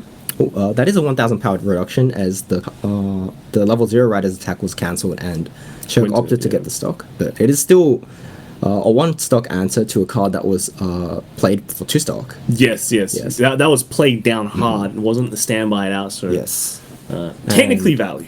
And if Shirk gets the reverse here and the stock, that means that he will also just replenish his stock and basically be a 0 stock answer to and that is happening, although the damage did cancel here and Varga can take a small breather. But Shirk's stock also going pretty high too. Shirk's stock is quite high. He doesn't have anything that he absolutely needs to encore on his board, but it means that whatever he draws next turn, level 3s, he's kind of happy to just play them straight down. And Varga has to pay 3 and encore the 2-2, which is quite rough. Considering he was on low stock before as well. Yeah, that is right. You know that he has a early play heal in his hand, which I thought that he might want to play down this turn, but I'm guessing that with the 2/2 Encore, it just means that, you know, he still wasn't going to be able to fill his board up in order to early play it and had to keep the 2-soul attacker instead. Yeah, he's just so how do you off balance in a way? So off balance. This isn't something you don't really prepare for Gillbuster really when you don't. You want to test your hey Ken, can you test Gillbuster against me? Gillbuster is the type of deck that I groan if my opponent pulls out without announcing. So yeah, all right. So Shirk hits level 3, so that gives him access to about a third of the cards in his deck. Yep. And yeah, all right. The cards in the approximately. So yeah, that's a level up. But now all the big finishes can come out and play. Right, yeah. Vargo is opting attack with the 2/2 again here. So fortunately, it looks like he's attacking direct first. So neither of those cards must have been climaxes. As if he did see a climax, it seems like he would probably want to attack the middle first to make sure that Shirk's board is answered and Vargo can still get that cancel. But You might be thinking of not attacking, so it could be a climax. yeah, it does look like it. It is an equal power match. Yes. But Boom. 4-2. Yeah. And Shirk does take that, but as the power lines are the same, Vargo will have to lose that line. I'm fairly certain is not going to pay 3 Encore. And that is +1 damage on the direct attack. Oh, it's sided. I think siding was a misplay on that. That was a misplay. On that Sakura. Sakura. Yeah. Leaving that Sakura means he can brainstorm twice. Yeah, it's an extra brainstorm, which with the ample amount of stock that Shirk has, I think he'd be pretty keen to do that, really. So here's the thing. Vargo is on 2/6, right? Yeah. That is kill range. That is kill range if For the Shirk, Gilgamesh. Yeah, if Shirk does draw into Gilgamesh, or more specifically the climax, and he's able to salvage the Gilgamesh here. Oh, he gets that is a 2. dangerous range, given that he just triple cancelled in the previous turn. He hits 2, and he gets the Saber Heal here. Alright, so this Saber Heal is, it's a heal, as I've said earlier, and it combos on any climax named Excalibur. And the ability is that when she attacks, she can discard 3 to give a character the ability to deal 3 damage twice to the opponent if damage dealt by the chosen character is cancelled. So it is a bit costly, and sometimes the damage by the selected character is not cancelled. And, you know, you feel bad, but in this sort of scenario, it does look like that, you know, any amount of damage is going to be appreciated by Shirk, and he can heal down a bit, so he can extend the amount of time that he has to end the game. And one of the interesting things about this card is that it combos on Excalibur, and Excalibur has just a lot of cards with the same name. Even Excalibur Morgan in the first Heaven's Fuel set is treated as a card of the same name. So there's a lot of climaxes that you can choose from to combo with based on the color or trigger. But right here with the Guild deck, Shirk has opted to choose the Stock Soul Excalibur from Fate Zero, which is usually a not very popular choice because Stock Soul is a climax that has high value when played from hand, but not necessarily when triggered. And usually the popular ones are the choice trigger or the comeback trigger. Mm-hmm. But you know, the synergy is there, and this is one of those few rare occasions where you appreciate these older cards, which you gives most of the time are a bit weaker. But yeah, it gives you the how do you variety, I guess? Yeah, the variety. And yeah, so it looks like Shirk is choosing not to, or maybe he doesn't have the climax, but he's not using the combo here, and instead just attacks 3 times with 2 soul characters while healing. But given Varga's situation, that actually just may be good enough, or like actually fantastic, because you know Shirk is on 3-0. Varga is probably not too well prepared to hit level 3 right now. He doesn't have hand for Kurumi. He doesn't have hand for Kurumi. Even if he clock draws into like the perfect Kurumi hand, he still will need cards to discard to burn 3. So, you know, sitting back, healing down, taking that breather is quite in Shirk's favor. And this 4 is a pivotal damage, and it sticks. Oh no! Oh, it's close. All right, so Varga does not have too many turns left. Again, we do know that heal is in his hand. Based on the fact that he hasn't been committing a full board to play that heal, I would probably take a guess that he has another heal in his hand, so maybe he can heal down to that 3-3 this turn. But so 4 cards in hand, he can't even clock draw. Yeah, no, that would be a bit too risky here. And that's like a game-losing strategy. yeah, it would be. The only way that would win him the game is if he can draw into the perfect cards and deal, the exact amount of damage he needs to do to end the game. But that is risky for sure. And sorry, he's on 3-6, so that would actually it is a that would straight up lose the game. All right. Okay. Fortunately, he doesn't have to worry about losing the game immediately to refresh point quite yet. And he has 4 cards in the deck, so potentially if he can win the board back this turn, Saber's only been 10,000 power, that's not too difficult.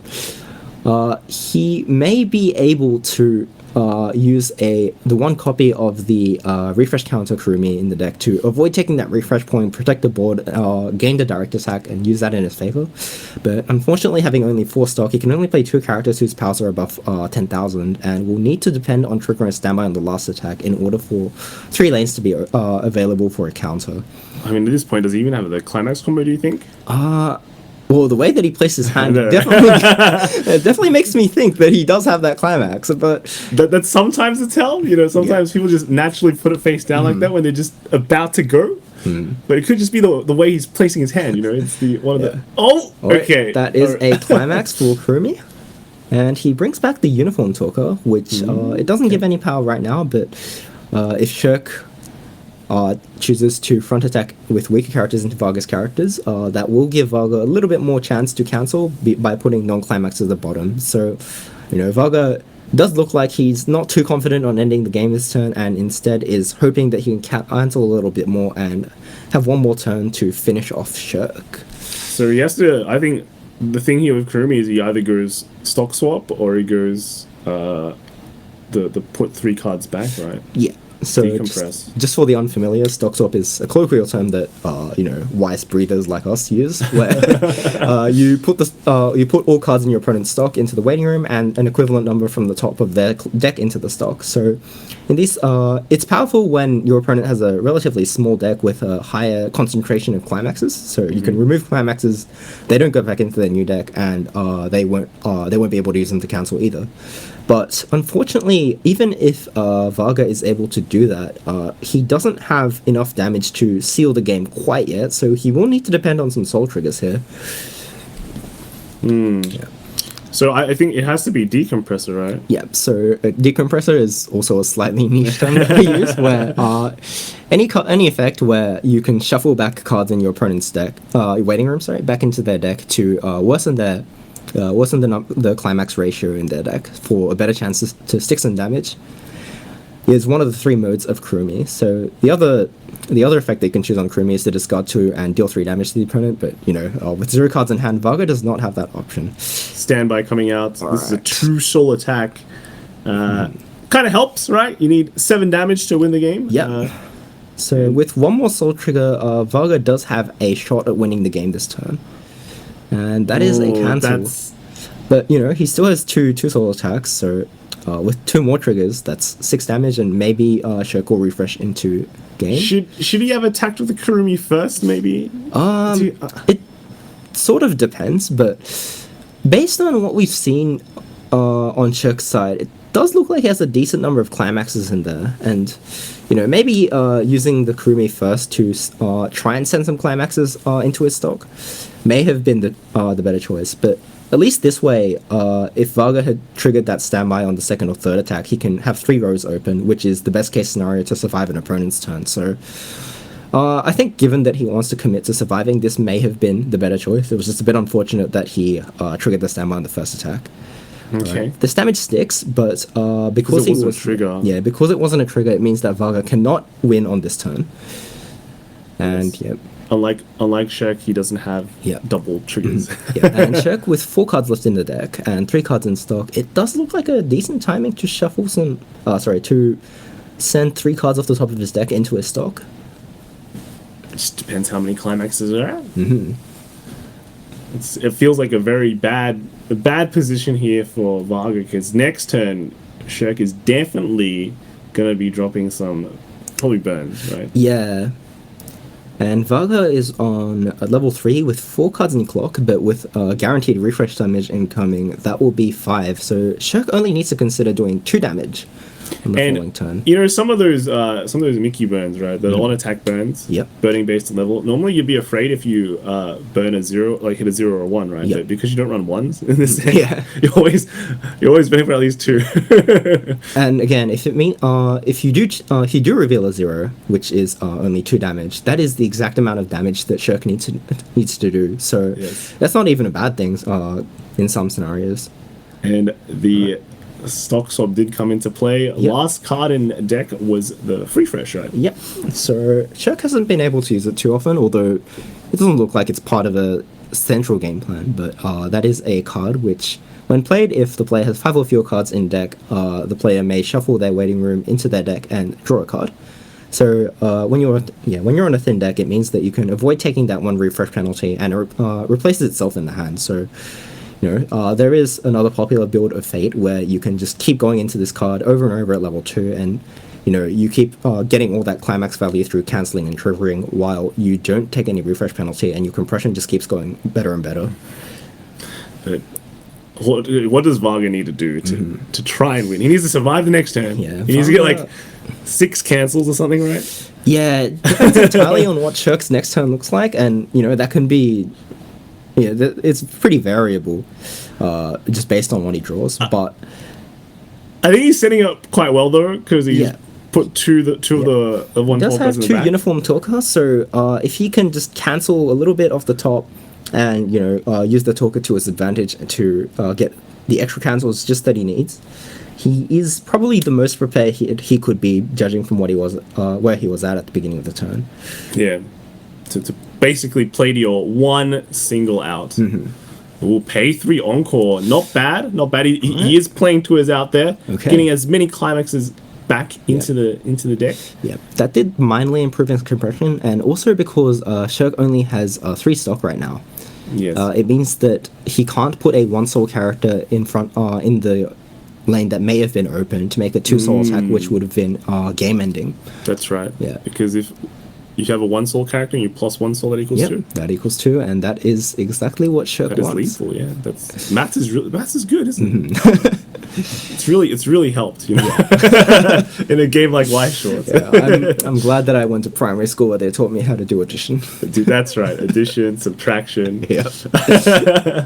And all the lances are coming Right. back. Ooh, this seems like a less than ideal, I guess. But Shirk didn't choose to brainstorm here and just immediately played some level 0 characters right in the front row. So my guess is that he probably drew into a climax, which would bump his level 1 soul characters to 2 soul, and that would be exactly what he needs to. I mean, keep in mind though, Shirk might not need to play a climax at all because there's so many triggers in the deck. yeah, that is also possible. So I'm keen to see what he's up to. He is on 3 cards in hand, so if my guess is right and he did draw a climax, or even if it's stock soul, Excalibur. It's It always- is Excalibur. Oh, it's Excalibur. All right. Does he have enough hand? I think he has enough hand, right? It looks like, well, he didn't brainstorm, so he must have at least 3 hand to be able to do the combo. All right, and that yeah. is 3 damage, which is 1 over what he needs to do, but nonetheless lethal. It feels like he has 2 cards in hand. I don't know. It looks like 2, yeah. Keen to see what it is, but we'll work it out anyhow. But because Shirk chose to front attack into a high power character here, if Varga does get the cancel, he will be able to look at the top card of the deck and put it to the bottom if it's an undesirable card. So unfortunately, Varga just does just straight and took take it. that damage, and Shirk advances to top 4. Yeah, wow, that was an exciting game, right? We definitely got to see, Joe Buster in action. That's right. I have to say, we were literally on the edge of our seats. Literally on the edge of our seats. No, for sure. So, I mean, Gil. I've lost my. Yeah. Well, I think one interesting thing we can pick up about this Guildbuster deck is that Fate is a restricted set in the Japanese edition of the game with a slightly eased restriction list now, but out of all the cards, sorry, the name escapes me. Shirk is only playing one of them, which is the 2-1 Archer and Rin. Yeah, the free fresh. Yeah, which means that the deck is completely legal in Japanese, and a lot of the time, myself included, players think that English is a very high-powered format, and you want to play all these decks which have shown results in Japan and have been restricted, or decks that can fight against them, like Ruby. But Shirk has showed us that you don't have to play those decks, and you can still do well as long as you have confidence in your deck. You know what? Confidence. Yeah, well, that's right. Confidence. confidence. Yeah. So that was a very cool match to see. I'm glad that we can start off our day like this. Yeah, I mean, I think like watching Shirk's game, you look okay. Fate's been around for a while. Guildbuster's been around for a while.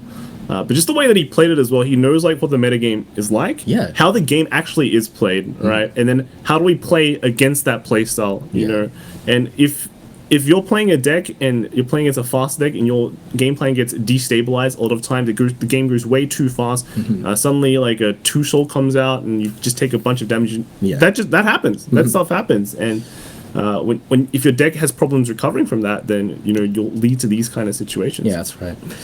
Well, I think we've still got a few matches going on, so you can just talk. You can just listen to us talk for a bit. We do know one match that will go on for a while.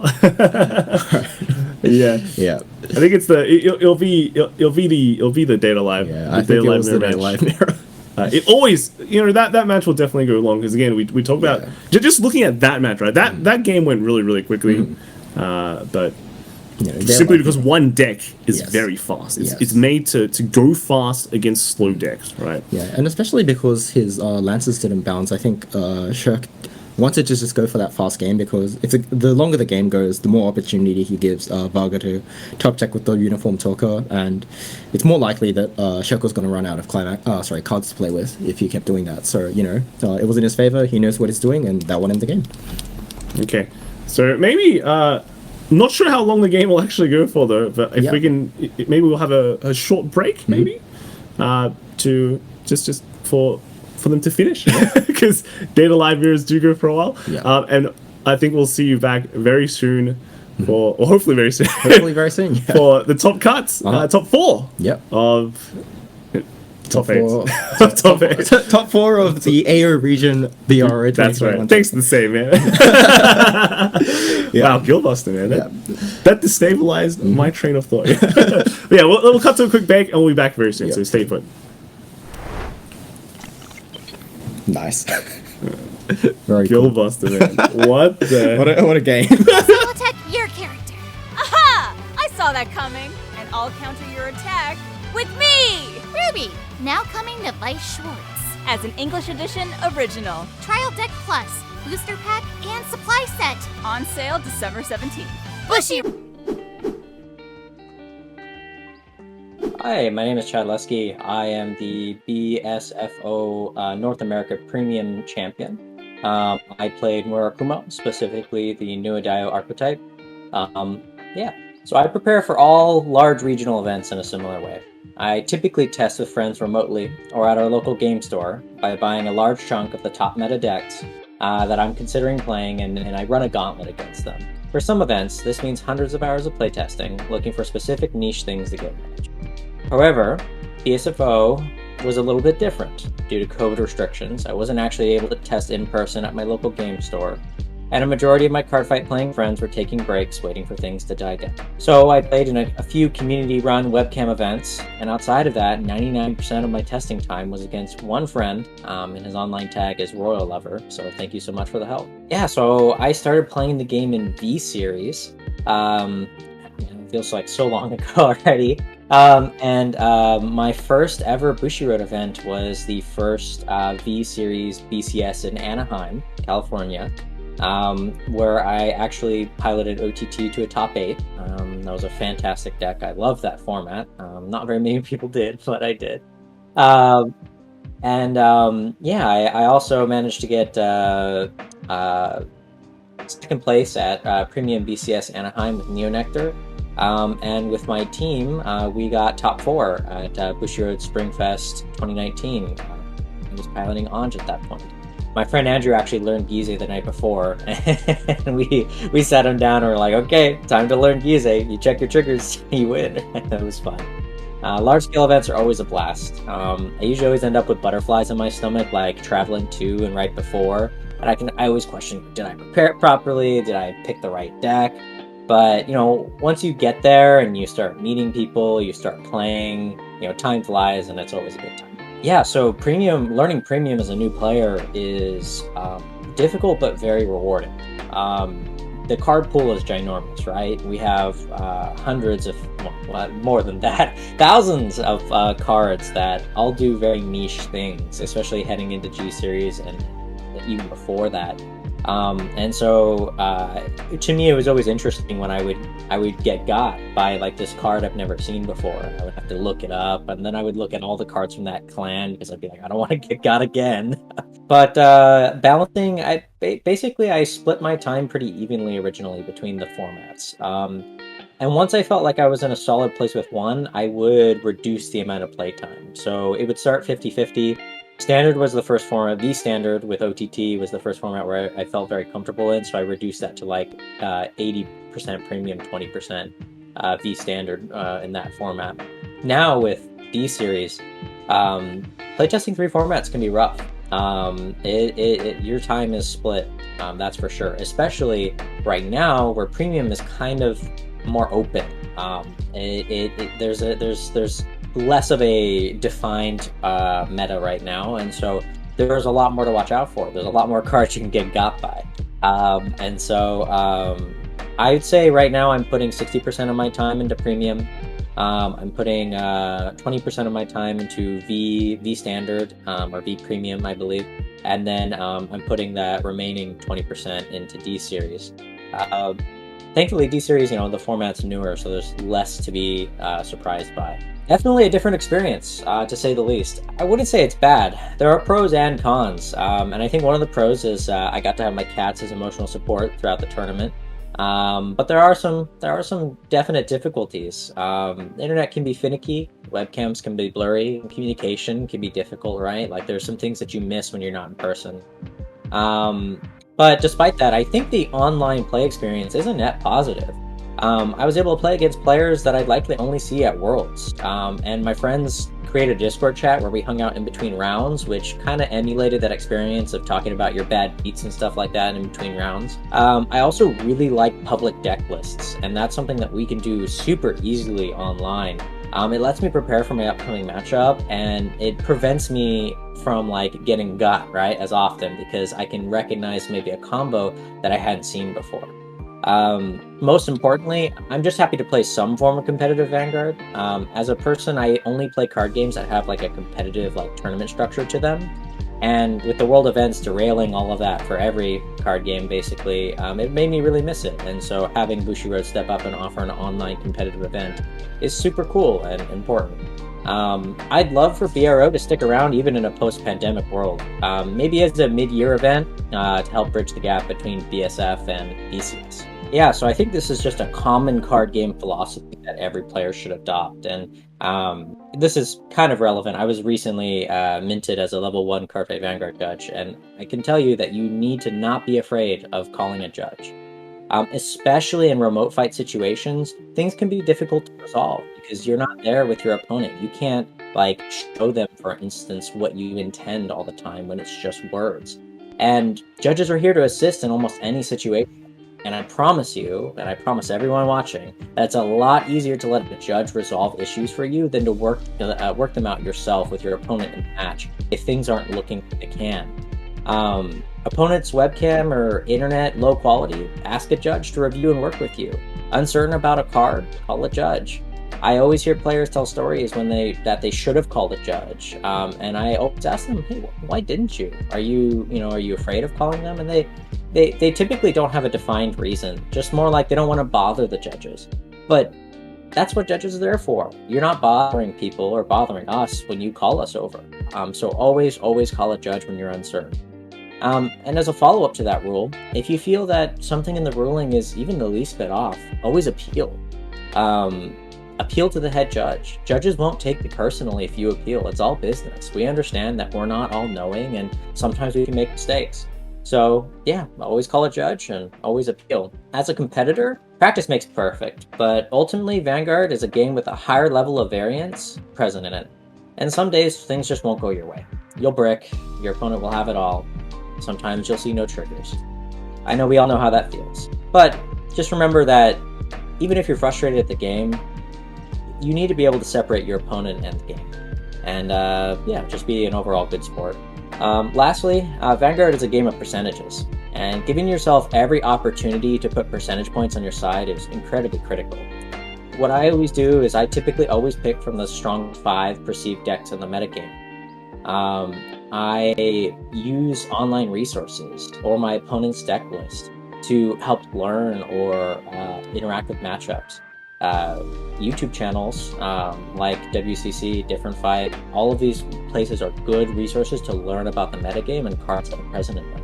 Triple checking your Guardian and attacking columns. There's no reason not to. I've seen so many people lose to accidental overguards or forgetting that they have an extra 5k power on their rear guard. There's no reason to do that. You have plenty of time. Don't feel rushed. Just triple check. And most importantly, I think, is managing your feelings of nervousness, those butterflies that you get. The more you compete at high-level events or regional events, and the more you get to top 8 or top 16 or whatever it may be, the less nervous you get because you get exposed to it more often, but that feeling of nervousness never goes away.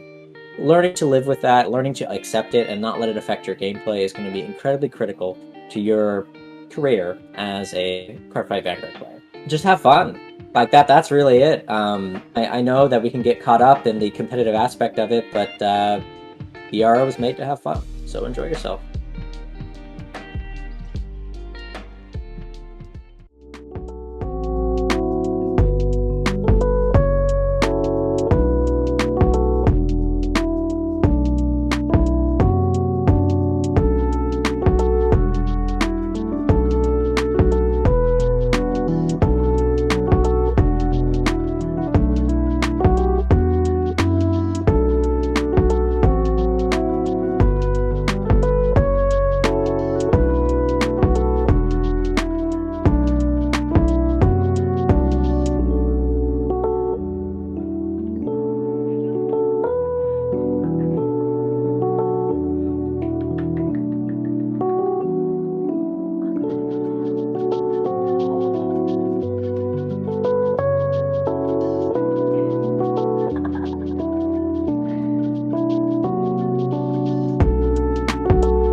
Hey guys, bit of a delay, but we are back from the Garugamesh action just over here.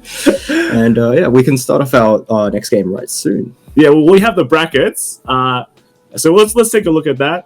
Thanks for waiting, everyone, as well. Yeah. Just it wasn't the day live. Yeah. It wasn't the day live. But yeah, we can see that Mark won his match against Nicholas, and now is facing Kisa, who won his match against Pekoha, and then Vince. Vince was able to beat Adventure Time. Yep. And we saw Shirk able to Garugamesh his way all the way to top 4, right? Yeah. People do die when they are killed. That's right. That is true. So, following that, let's look at the deck list for the next match we're about to see. Alright, so this is Hakase or Mark's standby door Kaguya list, playing 4 and 4. Yeah, So the PR brainstorm list. yep. So if you're on a budget, guys, Save some money, get the brainstorms, play this instead. That's right. And he'll be facing against Kisamat's. So let's look at this. Look at Kisamat's list, which is Data Live. And I guess not much to say. It looks good. It looks good, right? We've seen all the Data Live. This is actually the first Data Live versus Kaguya Mirror, I think. Not Mirror, but first Kaguya versus Data Live match we have. Yes. The anticipated. The anticipated. We've been expecting. So let's jump into the game. Everyone's been waiting for a while now, so we might as well see what's happening, right? Ooh. So we still have on the left. Oh, this is some. Got Mark there. Yeah, it looks like Mark on the left and Kisa on the right. That's right. I like Mark's deck.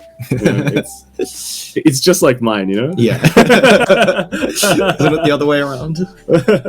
Well, you know, when friends need help, you might as well lend it out. So, but then, so Mark's on the left, Kisa's on the right. And I think they're just about to begin. Oh, Kisa. So looks like Marcus just got a level 3 Kaguya and probably a 2/2 in his opening hand. So if he does trigger a stamina on his first attack, he won't be able to bring anything back. But I'd assume that he just decided the cards in his hand are better to keep in hand than that. On the other hand, Kisa has discarded, is that just one of the 1/1 Yoshino? Yeah. So the 1/1 Yoshino is actually a pretty good card to have in the waiting room in this matchup opening hands, because if you hit over 1 and you have one each of the 1/1 Yoshino and the 1/1 Kurumi in the front row with a 2/2 that's standby in the back row, you can almost always make a swap with the Yoshino that makes it difficult for your opponent to answer board. So if they put a anti-level 2 attacker in front of Yoshino, you can swap into the level 1. If they swap into a level 1 combo, you can swap into the 2/2. So yeah, I think that while this matchup is probably a bit Kaguya favored, Kisa does have the first step in playing towards the out. Yeah, and like just developing a Yoshino early game is always great, right? Yeah, it is always good, and able to just, I don't know, how do you say, when like later on we talk about how Miyuki can just destroy a board, right? Yeah. But then the Yoshino just stops that pretty much, right? Yeah, Data Life can out Miyuki with a relatively cheap cost in Yoshino, and sometimes you can even use the level 0 Shido to reset the 4,500 power that it gains through its effect, and then attack over it. Oh, true. Yeah, that's very, very true. Very true. So it's actually not as like one-sided. No, it's as you think, right? But I think I kind of want to mention, right, that also a few players I know playing AO, where we're thinking, okay, do we just got a message and the judges are just checking something. So we'll be we'll be back to the game very soon. But yeah, I think just something to note about AO region, right, is that a lot of the players were wanting to not take Data Live because they didn't want to play their Data Live mirror, right? And and I think that's a pretty legit choice to make, right? You know, I've heard that Mark is one of those people, is from the information we have that he was playing Data Live in the other region, Europe. Yes. So yeah, it looks like he did want to avoid playing Data Live mirrors. Yes, and I think other players as well. So I think a lot of them swapped to Kaguya. And Kisa starts with 3 brainstorms and brings out the level 1 Yoshino. Returns one of the ones in his front row to the hand and one in the back row to give the Yoshino 2 instances of 1k, so it goes to 5/5. And looks like he wants to make one attack to just get that one stock going here. And Ooh, a it's a standby comes out. slightly unfortunate standby trigger. Won't be able to gain the value of it, but he can quickly pay it out by using the one stock from Yoshino's effect. I think this is a very, very interesting play, right? You see, wow, all these brainstorms are coming out. What's going on? Yeah. But then suddenly the Yoshino comes out. Now he has a nice swap, right? So if Mark is tempted to attack into the brainstorm, guess what's swapping out? Yeah. Right. One of the cards that Kaguya boasts at level 0 is the level 0K, also commonly known as the Clean Cut Runner. It has the ability, or one of the abilities it has is that when it reverses an opponent, it can choose one of the player's characters and move it to the back row in rest state. Yes. But because of the way that Yoshino operates, if Mark wants to get its ability off, he will have to pump K all the way up to at least 5,500. Generally, with the way this deck works, it's probably 6,000 power. But in order to do that, he'll have to commit quite a few cards to his board. So Kisa will most likely pay 1 to swap here and deny Mark his attack.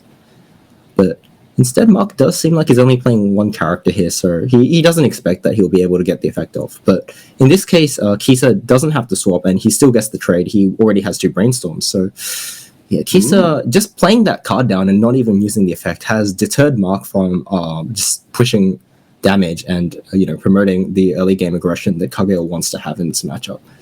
So another cancel. He actually didn't swap. Yeah, so it looks like he didn't swap, and Mark opted to keep his card advantage instead of trading here and side attacked. Oh. So the cancel there, Kisa probably doesn't appreciate too much. He doesn't have any cards that he wants to stand by in his bin, and level 0 is not Data Live's strong point until you get a level 1 in the bin. So over here, Kisa brainstorms, pays out the climax. Hopefully he might get another card to bring out, which, yeah, there's 3 legal targets, of which the level 1 Yoshino is probably the best one. And if he has another standby here, he can make a similar play.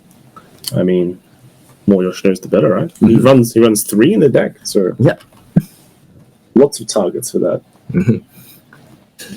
Would you keep playing the slow game right now?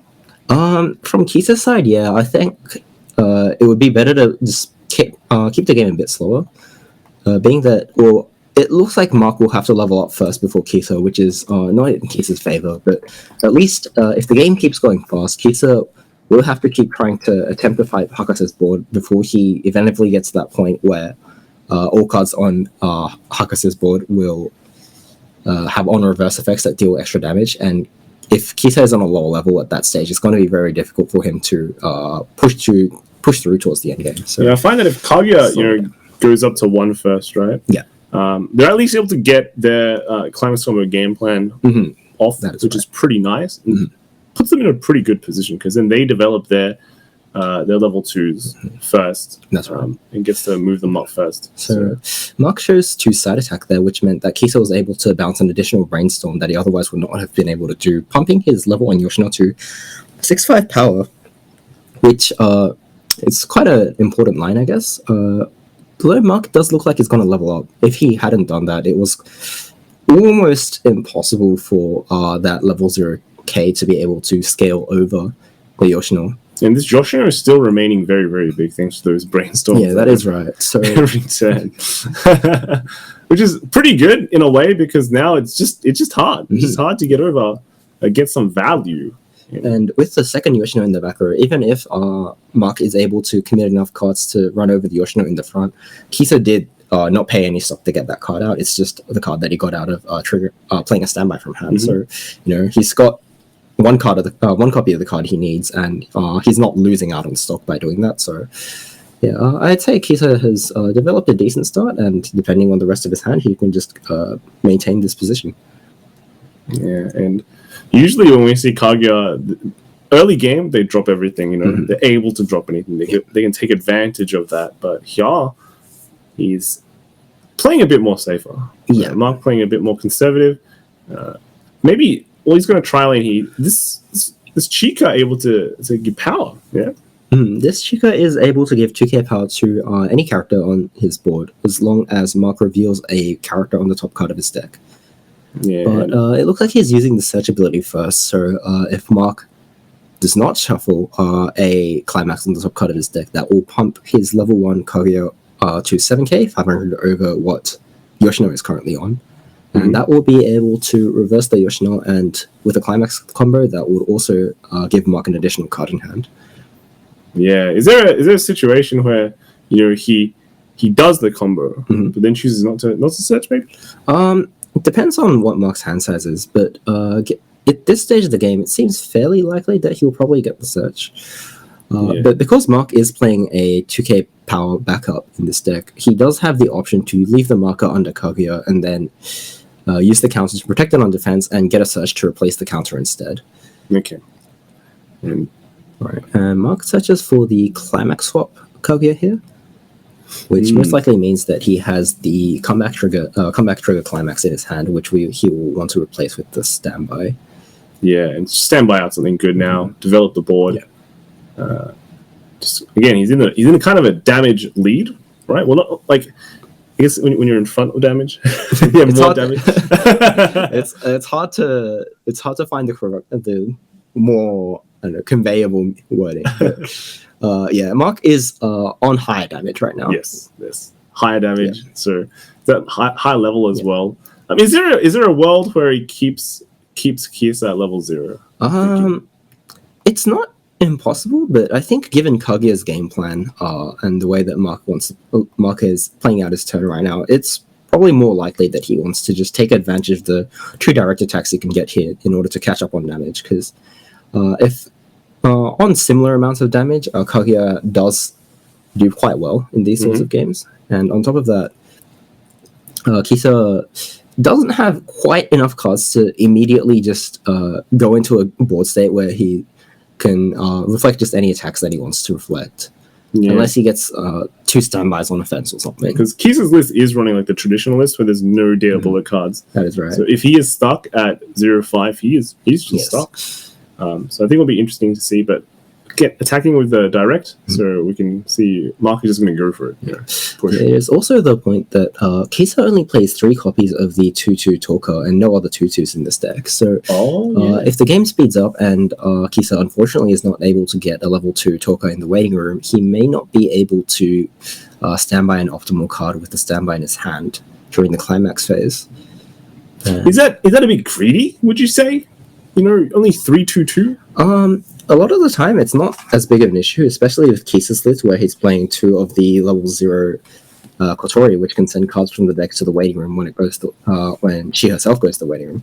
So there is enough ways to mill out the deck where I'd say that 3 is maybe a necessary decision in order to make space for some other cards. And we did just see 1 copy of the 2-2 go to his waiting room. Fortunately, there was the 7th card in his block and not any further. So he's safe. He's kind of safe. He's kind of safe. He does have something to bring out here. Yes. But we see Mark also built out the 2-2 you in the back. So he's kind of ready. He's kind of like 1 turn ahead, but he's also waiting not to put it up too quickly, or otherwise the Yoshino is going to punish that. Right. And Mark has just searched a 2k counter, which the card we mentioned earlier, but of course he already expended the marker on Kaguya. He won't be using it in a way that allows him to search. It's probably just a future turn card that will stop Kisa from regaining control of the board again. And just is in his hand as a threat. And we got I think here's the thing. The difficulty here is now there's 2 Yoshinos, right? 2 Yoshinos. So you got rid of 1, right? Second one, it's going to stay in the back maybe, be a bit annoying, Yeah. Like you can't. It's not going to allow Mark to be greedy anyway. Normally, right now you see the Yoshino's gone. You go, okay, I can push up the 2-2 next turn and do some things, but with the Yoshino kind of taking advantage of each of these weaker slots even, it can be really annoying. Yeah. Right? So one slightly worrying thing here for Kisa is that Yoshino being 3-5 power is within the 2k backup range of Mark's board if he chooses to front attack in the current position. Yeah, true. So he may be forced to do a side attack on the level 0 I, but the level 0 I is able to return itself to hand to pump 2k power on offense when a climax is played. So there is a little bit of a toss-up here, depending on what other cards Kisa decides to commit to the board. But he always has the brainstorms, remember? The double brainstorm does suggest that he has another standby in his hand. He won't be using the brainstorm effect, but that's not something you need to use every turn. So right here, Kisa will just be trying to establish his board presence. Wow, yeah. If he does every turn a standby. It's pretty dead alive, right?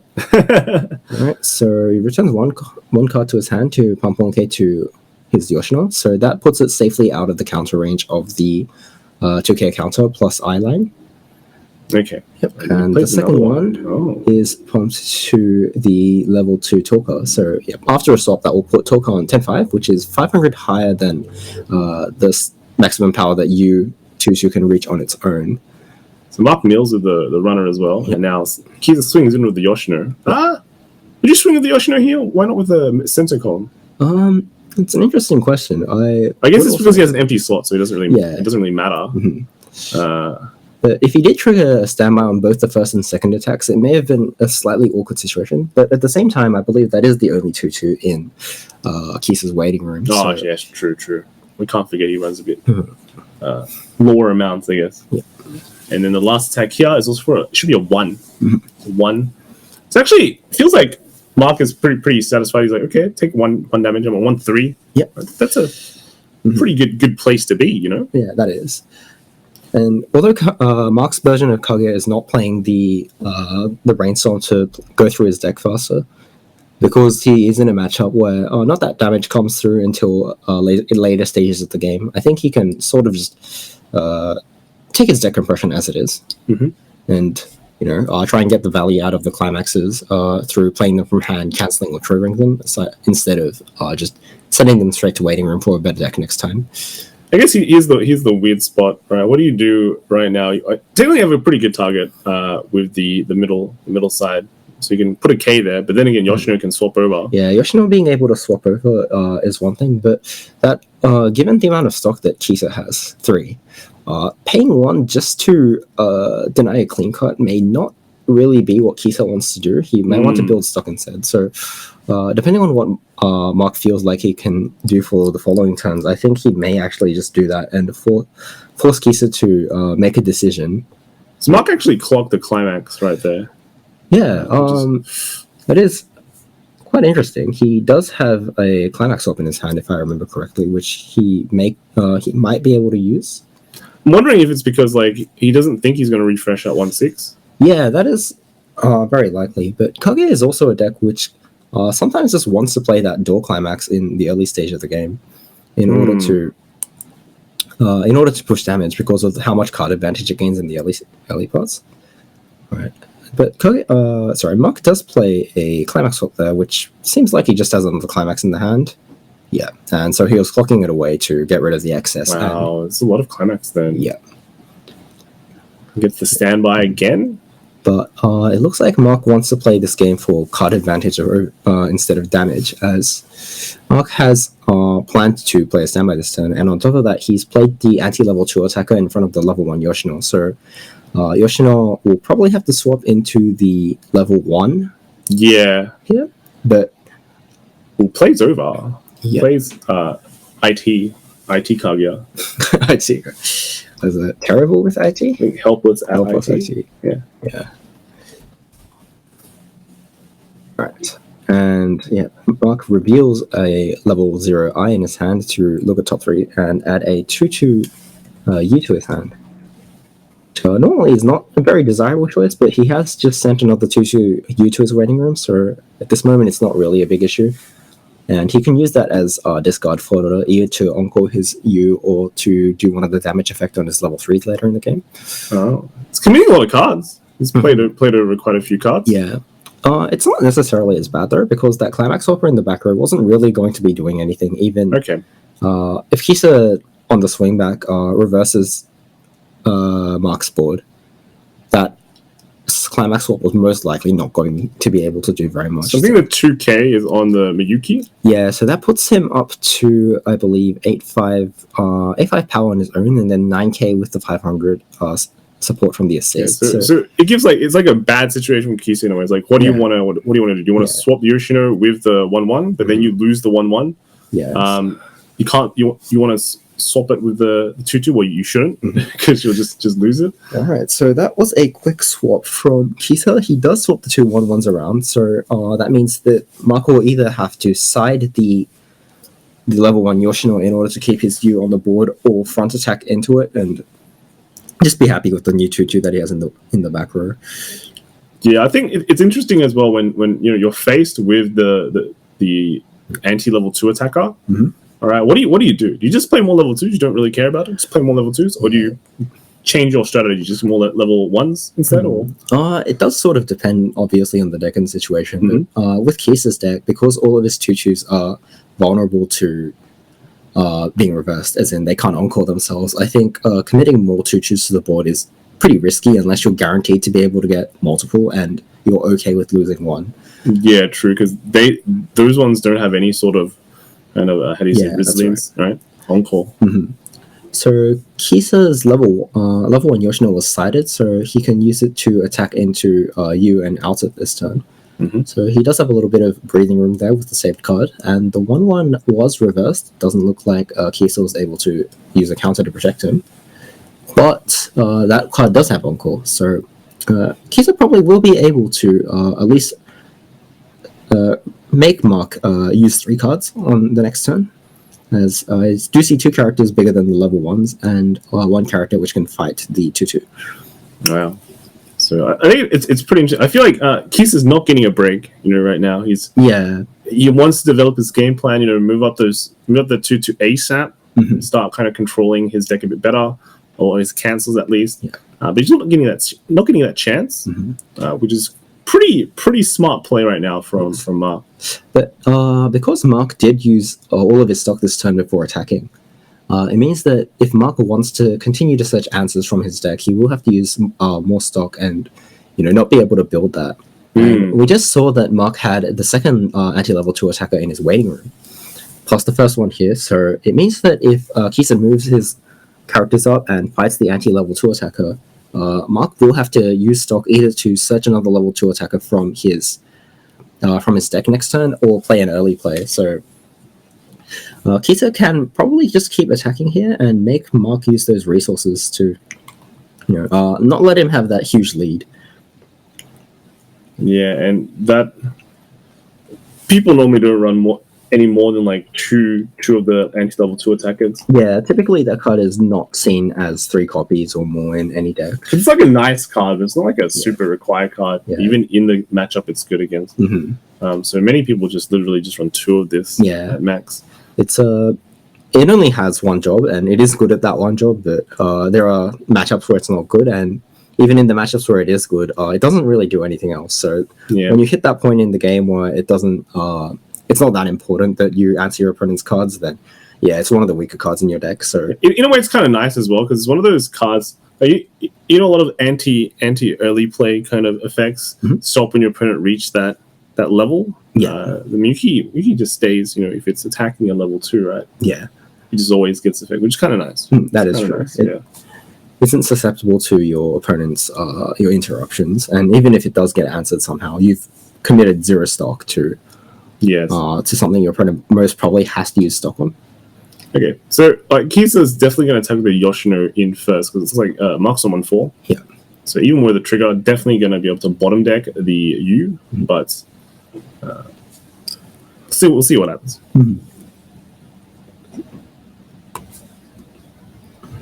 Using a U though is like, sure, it's bad, but you technically got it out for free, right? Yeah. In a way, he's opening up a space. Mark did get it for free, and he's already got a second copy on the board as well. So obviously, while he'd prefer to be able to keep the card on the board, I don't think Mark is too phased by losing that 1 card here. Yeah, and I think he's gotten quite a few cards for the whole game anyway. So. Yeah, that is right. And Kisa is front attacking here. For 1? For 1, yeah. And Kisa also got another 2/2 out. So here's the thing: Kisa's 2/2s, his talkers are bigger than the U. That is right, by 500 power. Although with Mark's level support in the back row, U's can hit 11k on both offense and defense. So with a little bit, Kisa will probably need to put a little bit more power on his talkers in order to ensure that they have a good fight against the U's. Alright, so that is a direct for 3. being on the second attack here, Kisa will be able to look at the top 2 cards of his deck and choose which one to trigger and which one to leave on the top. Going It's a big cancel though. Canceling Yeah. the 3. That is definitely a big cancel. Ooh, another standby coming out. So while we don't know the next card down, it does look like Kisa opted to trigger the standby here, and I think it's going to bring out another Yoshino. Yeah, it's pretty good. Yeah. You So- lost one, just get one back again. Yeah, and it does make that board I was saying earlier, where if you have one each of the 1/1s, the Yoshino and the Kurumi, and a 2/2 on the board, you can almost always force a bad trade. You can almost always force your opponent to concede a lane through swapping. Yeah, so yeah, Kisa has managed to make that strong board here. And Yeah. Mark taking 2 damage. I think he's he's going leveling up. Yep. So the climax in his clock is going to go to the waiting room. Oh, perfect. Perfect. And one more thing with triggering a standby on that last attack is that because the 2/2 Talker requires a full board to reach her maximum power, that puts her now on 11.5, which is 500 higher than what a full board U plus a level support will be. Oh, So yes, now yes. it is Mark that has to commit a little bit more power to ensure that line will be reversed. And even if he does do that, Kisa does have the option to, just change the board. swap the board around. So it's going to be pretty. I feel like this board is nearly unbreakable in a way. Mm-hmm, Yeah. yes. Well, Well, not fully unbreakable. Like you can break certain parts of it. yeah, but Kisa does have some level of control over which parts he gets to keep. Yes, yes. And I mean, if you lose the weakest part, you can put better cards down next turn. Like early play heal, etc. Just to fill out what you need. Yeah.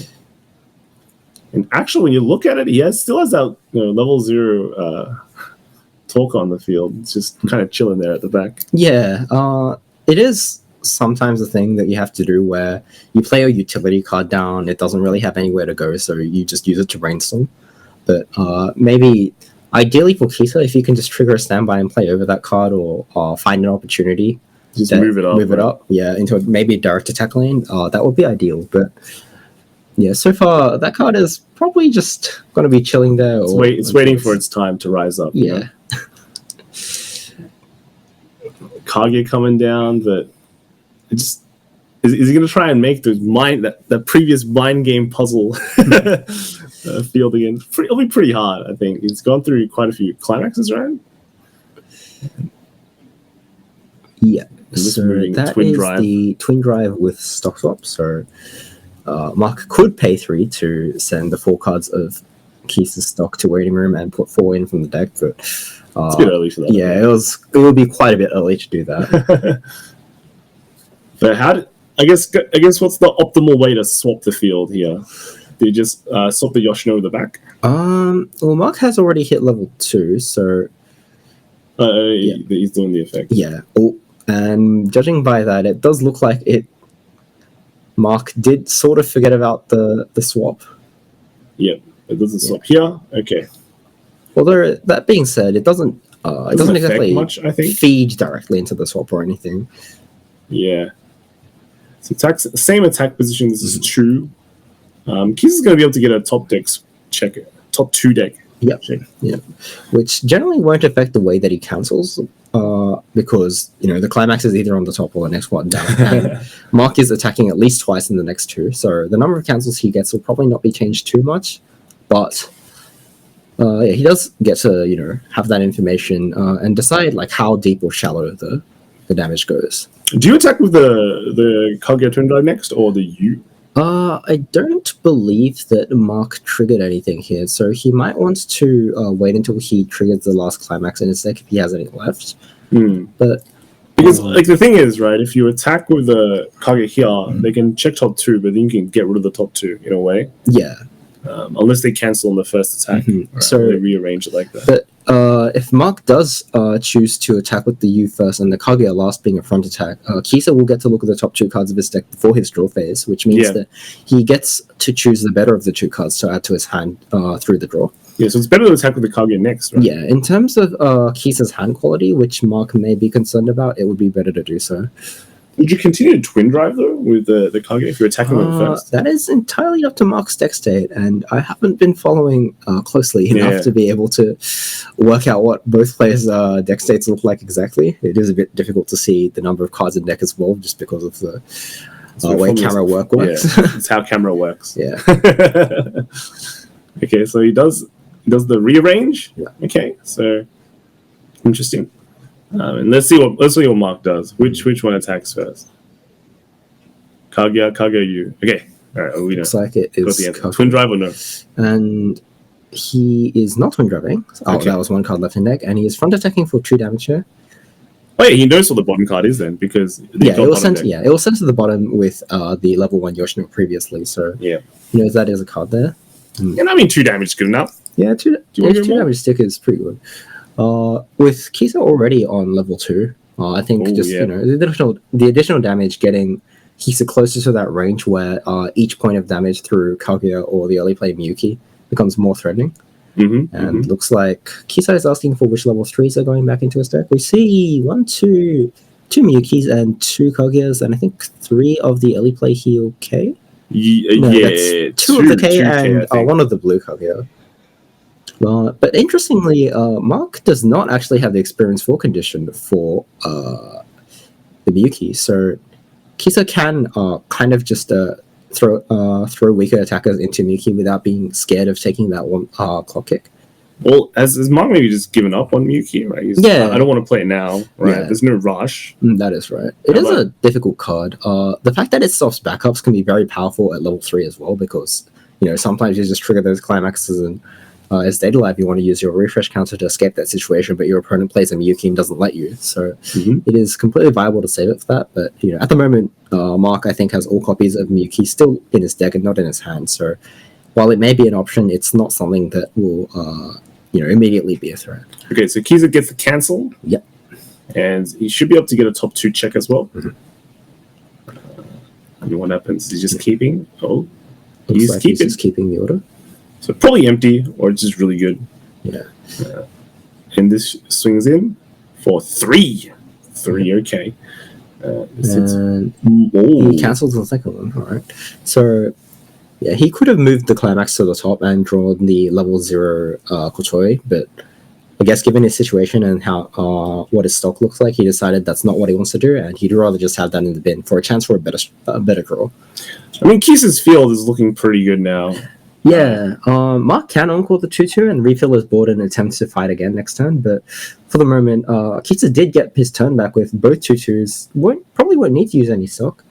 And again, he has that opportunity to move the level 0 into a direct attack lane to, just make the get the mileage out of it, really. That's right. Kisa was clock drew as well. I think that turn was quite important. He cancelled twice. Yeah. Damage is quite similar now in a way. Before, felt like Mark was pretty ahead. Yep. But now Kisa also able to keep his 2-2 around. His talkers. It'll be interesting to see if he has another climax. We saw because we saw 2 disappear just then. Yeah. I'm wondering maybe does he have another one? If he does, he's brainstorming, so it's possible. It's another one, and I think just one. Just one. So Kisa has put his 2-2s each on the leftmost and rightmost slots of his front row, which gives me the impression that he wants to protect his cards, but he doesn't have the 2000 support Kotori in the waiting room, which means that the power of the 10-5 power talk is unaffected by position, but the power of Mark's board will be affected due to the level support, which only supports the cards in front of it. Shouldn't you move the talk in the middle though? Yeah. By moving the talker in the middle, it makes it slightly easier for Mark to be able to answer multiple lanes. That's true. I was just thinking if he triggered a Kotori, that'd be pretty nice. Yeah, but from what I saw earlier, it doesn't look like there is a Kotori in Kisa's waiting room, so yeah, it seems like. Oh, he went straight to Kurumi. Yeah. He goes straight to Kurumi, and he's getting ready to do his level 3 combo here. So tax there's El Kotori. That is a different Kotori. Yeah, not the one we want. Yeah. Swings for 2. This one is swinging for 2 as well. Yep. That is for 2, yep. And Kisa set up his field staying. The only weak part of that field is the middle. Yeah, and he absolutely does not care about that level 0 being answered. So but it's more like you got the free fresh counter, right? Yeah, that is right. So worst case scenario, Kisa can use it to refresh his deck. It's last attack hitting for 3. 3. 2, 3. Ooh, that 3 sticking. Not nice. Not nice. Yeah. So now Mark is kind of in a... Yeah, it's not in a good position, and he just took a level 3 Kaguya. I think it's one copy. Yeah, one copy of the level 3 Kaguya is now in his clock, which means going to the waiting room upon leveling up. But I think he's contemplating whether he puts it in level to fulfill the experience condition for Miyuki, but puts the U instead. Yeah, so he has experience. The cards in his level zone have total levels 3, which means that he will not be able to clock kick with Miyuki, but Mark is playing one copy of that level 0 Kaguya, which swaps a card in hand and a card in level. So he can fulfill the experience 4 condition a bit later in the game if he so desires. Yeah, I think it's a bit too early to try and close out the game, right? 2-3, it's a bit of a long shot, right? Yeah. At least Mark will probably want 2 turns to be able to end this game. If enough damage sticks this turn into Kisa and he hits level 3, then maybe he'll have a shot off that. But unless Kisa is totally out of climaxes. Yeah, but even in that case, Kisa will have the refresh counter. And in order to stop that, Mark will have to use the level 3 Miyuki early play, which is a 2-stock commitment which doesn't heal. But it can deal damage. It can deal damage, yes. Can deal a lot of damage. But having clocked here, it does look likely, actually, that Mark is more committed to ending the game. He has 6 stock, and I mean, it's a bit long, you know. It is a long shot, but Kaguya is a finisher that does a lot of damage. It does, it does one from the on-attack burn with combo, and it can reverse for damage, and if you can counter, it can even do damage on the opponent's turn, so... Right. And Mark just added the level 0K to his hand, which is most likely just a cost for something, but here we are. Alright, so let's see what Mark is up to. He plays one Kaguya here, and then plays a second Kaguya. So it looks like he does want to heal down and survive a turn. He just needed the clock to ensure that he has enough hand going into Kisa's turn with the option to burn on defense, I would guess. And Wow. Yeah, so is this the reach? Yeah, well, if Mark does have climax combo here, he will have 9 damage through normal attacks plus an additional 4 through Kaguya's burns, doing 13 damage, and that is enough to end the game, in theory. But I think Kisa's plan of putting the 2/2s on the 2 side lanes instead of the middle lane is coming into play here, where Kisa is most likely going to survive this turn, and in that case, it means that the 2 level 3s on Mark's board, at least one of them won't be supported by the level support, so it will be easier for Kisa to attack over one. So yeah, this positioning is definitely something that Kisa has done well, and he knows that that is how you should play this matchup. He certainly does have the experience that he needs to win. Do you think this is the only out though? Is this the way? Is there another line we can go, or do we have to go do we have to go now like this? I think in order to close the gap that there currently is, Mark can't really afford to be too conservative, and because as I've been saying, the level 3 Kaguya is able to burn on defense if it can win. This does just provide more opportunities to burn. Okay. So I think this is just the best case scenario, and Mark needed to heal down anyway, so playing down 2 level 3 heals, it's good. It's good. Yeah, it's good. Healing is good. So I guess the line is you side the middle. Yeah, you side the middle, and then the last 2 let them counter, but like you attack with a big Kaguya first and make him have to free counter. Is it? Yeah. Well, it depends on whether or not Kisa's deck state looks like he actually wants to use the refresh count here, because if Kisa does use 3 stock, he goes down to just 2, and at best he can protect one of his level 2s. So it's not ideal for Kisa to have to use it, and maybe as Mark, you might actually just want Kisa to use the counter and not be able to present a strong turn on the swing back if the damage does continue to stick. So salvages. It's not. It's not great, but Kaguya does also have a level 2 refresh counter in this deck as well. So in the worst case, he might be able to use that to escape the situation. But he gets the early play Miyuki here. So was that a side? I'm guessing. Well, there was no counter played, but Kisa did reverse character, so it was a front. And there was a cancel, so I'm guessing Kisa's not exactly out. Yeah, I guess not. So that puts Kaguya on 10-5, 12-5. I believe that is 14k, which is out of the counter range of the Toka. And the burn is cancelled, but the 3-6. Alright, so that last Toka is 11-5 power, staring down at Kaguya's 12-5 power, I believe, if he uses combo, which is very easily within that counter range. Oh, right, sorry, no. The burn stuck, and then the front attack damage was cancelled. That's not what you want. You'd rather you want the 3 to stick, so... So on attack, there's another one, right? So another one. So Kisa is guaranteed to be able to go up to level 3 next turn now. It's 4, is it? 3. Yeah, 3. And Kisa doesn't counter here. Alright. Oh. Cancel the front again. Yeah. It's an awkward position because if Mark burns here and Kisa cancels, he will just be able to clock and heal it off with any healer in his hand. So the extra damage doesn't really end up mattering if Kisa wants to hit level 3 anyway. But at the same time, if Kisa takes the alternate plan and wants to heal down and, take advantage of the fact that he hasn't hit level 3 yet, that also hurts. So looks like Mark is opting to deal the 1 damage here. And it is back to Kisa's turn. No, Kisa's in such a good position. At 3-0, he's got 1 Kurumi ready. He has 2 5 stock, right? Yeah. He's got 5 stock. Mm-hmm. So he can drop two more Kurumis. Yes, he could drop 2 more Kurumis, and his hand sides look pretty healthy as well. So yeah, it is all down to whether or not his hand is ready. But if his hand is ready, he does have enough stock to deal damage. Do you want to go for burn?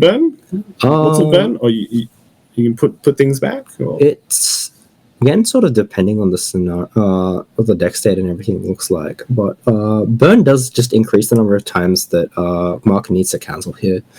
But if I were Kisa, I would even consider playing just 1 Kurumi and then playing the level 3 Kotori in order to pump 1000 power and 1 soul to all of my characters. So then I have at least 4 instances of 3 damage going on my board. And ideally, if I can trigger 1 more on my last attack, I'll be able to do 5 instances of 3. So Mark has to cancel at least 4 times. Mm-hmm. It's not good, but you gotta go for those those plays, right? I mean, if all of them hit, then if all of them hit, good times. But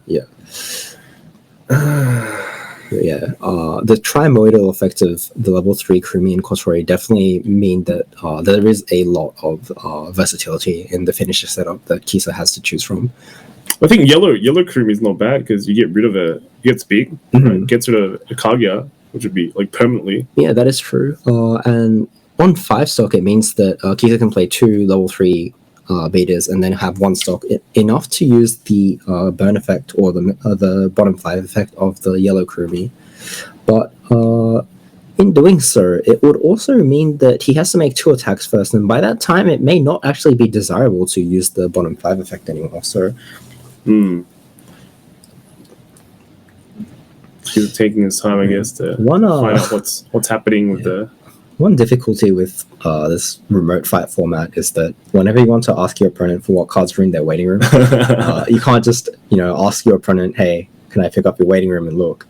You'll actually have to ask them to fan it out, and usually that's just really difficult to see because people fan it out to face them and not the other way around. So a lot of the time you have to ask exactly what cards are there, and your opponent has a slight gauge of what you're trying to aim for.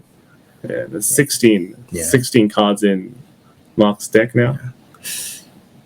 Happens a lot with situationally dependent finisher setups. It's very, very important for Kurumi. Yeah. Because you want to know, what do I want to send back? Yeah. Right? How many climax are out? How many climax in your deck? What's the ratios? It's all the maths, right? Yeah. It's all the maths. So, All right, so I guess we're ready for a big Kurumi turn, I guess. I'd expect so, yeah. Kisa is cutting a few cards to the bottom, takes his refresh point, and puts him at 3-2, I believe? Yeah. 3-2. 3-2, yeah. Which is exactly the amount that he can heal down this turn if he Yeah, uses... it's 2 Kurumis. Yeah, 2 Kurumis. Regardless which one. So... Yeah. Kisa is... Yeah, still thinking about what he wants to do here. Kurumi's being on heels is just so good. Yeah. Finisher healers are very powerful in the sense that it's almost always right to hold on to them for your endgame. Because, if you need to heal down, you can play it. If you need to end the game, you can still play it. But I think it came just up... having the fact that it's a heal. Yeah, It's like I think it came up in modes. some of the games yesterday where some players were playing cards that do end the game but don't heal, but were in a really tough position where they had to decide whether they wanted to play the grab their heals now or commit to the end game. And fortunately, healer finishers like Kaguya and Kurumi don't force you into those scenarios. So it's definitely a usually you have to trade between like a very strong end game versus like a heal plus an okay end game, right? But these two decks, they kind of get the best of both worlds, I feel like the strongest finishers in both of these titles are the ones that heal. I think I'm looking at like an old finisher that heals like Yukina. Okay, so we see the three Kurumis out now. Yeah. So hits the brainstorm for the third Kurumi. And I think we're ready, guys. A bit of synergy going on with the brainstorm and Kurumi in that it can bounce itself to return the hand and be half the cost of a burn 3. So oh yes, true. It's a nice touch, right? A nice touch. Let's do the shuffle again. This is basically the destiny. You gotta cut correctly. I hope that the next few attacks aren't. How many cards are actually in Kisa's hand, to be honest? It is a little bit out of camera and hard to tell, but it doesn't seem to be that many. I think you can do like 1 burn 3. Maybe, but 1 burn 3 can still be lethal. So yes. Given that Mark is on already one card in clock with a refresh point, Kisa does only need to do 5 points of damage. So if the burn 3 sticks, 3 instances of 2 damage is also going to be enough to end the game. So you can actually flicker something, right? Yeah, interestingly, Kisa does choose to play the Shido here first. Looks like he wants to play around the burn effect of the Kageyas by resetting their 2k power from the climax combo. Does it hit over there? Yeah, Kaguya is only actually 9.5 power with the climax combo without the climax combo. So the one that was just reset goes down to 11,000, which is lower than the amount that Kurumi is after bouncing a brainstorm and giving 1,000 power. Yes. Here comes the Kurumi. So here's the last Kurumi. And will we see the? Is he got a Kotori in the waiting room? Don't think. Wow, that is actually quite a lot more cards than I thought there were. Yeah. There is no level 3 Kotori in the waiting room, so it looks like Kisa will have to concede 1 lane, but that doesn't matter if you win the game. That's right. Turn, so that's right. Power doesn't matter about winning. Yeah, with that many cards in his hand, I suppose Kisa decided that it was worth losing the 1 Cheeto just to be able to burn a little bit more. It's playing over for another brainstorm. Yeah. Well, that card's going to return to his hand anyway, so he doesn't actually lose cards in hand after he plays the climax. Yeah, it just gets power. It gets power. So standby comes down. Yep. The brainstorm goes back. Yeah. Put a 1k there. It goes back again at 1k. So did you see his hand? You said it was bigger than expected, right? Yeah, so he's just going to put a card down. We'll see his hand in a moment, but by playing 2 Brainstorms, he's pumped his 2 Kurumis to 11,500 each, which beats the level 3 facing supported by the level assist. And it also is matching the other Kaguya, so Mark will have to back up his characters in order to be able to protect them. Okay, so we see the Kurumis go into action now, and then boom, 2 cards getting discarded for a burn 3. Yep, it looks like it. And There's a bit of delay going on, but there are 2 cards that Keith has just discarded, and I think is he choosing or? all right, so that is a burn 3 and 3/6. So Mark Ooh, in just quite the takes it. pickle, as now any of the 2 soul damage is sticking. This is for 3 as well. This is lethal. The cancels. Yeah. Ooh. That was a bit of a shallow cancel, so you know. All right, this one going in. This one is slightly Actually- overpower. So with this new angle, now I can see that Mark's deck is actually not as thin as I thought it was a bit earlier. So Another shallow cancel. all right, Okay. and this is only for 2, so Mark can actually take this attack and not lose the game on the spot. I think there's power check going on. Yeah, so that last attack is going to be matched. So actually, it might have been better if Kisa attacked with that one first in case he triggers the last standby. Oh, okay. But Does the counter here now? count here, but he is not able to pay an additional 2 stock to reset his deck. So he will just be hoping that the climaxes are Cancels a arranged pretty well 2. here. Oh no! It's Yeah. he probably wanted to. Well, there's no more 3. I don't think does Keys have enough hand to do another 3 burn. He has at least 1. Oh, and he cancels the 1. Cancels 1, and he's moving his hand around. Okay, so so it does look like he can burn 2. Okay. I've never seen anyone do that with 1 card in hand. So Well, you can. you can. I'm It sure just you looks a bit have. But this he's going for just the whole hand. Burn 3. That is. Ooh. Oh, Okay, he needs a trigger. He needs a trigger. that is Oh, a trigger. he gets a trigger. and 1, 2. Oh, and that's game. Wow. Close match. That was there 2 in the deck still? Wow.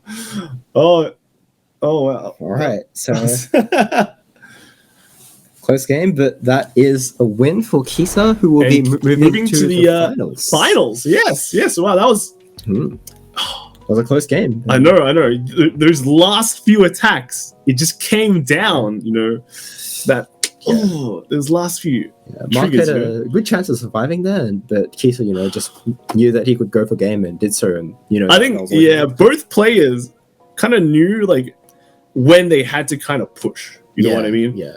Normally, you see someone on 2-3 or that low, that low kind of damage. You go, okay, am I going to put my finisher down? Well, I can, right? Yeah. I can start doing it now, and then at least the damage will be closer, and I can kind of plan how my game goes. When it's going to end. Yeah. Am I trying to end it next turn? So I have to do this turn, or do I have a next turn after that? Yeah. And then on Keys' side, he goes, okay, I think I have a pretty good shot right here. Right, I actually have 3 shots that are pretty good. So let's kind of go for it here. Then I don't have to worry about the next game because I know what he did like last turn to bring me closer to that situation.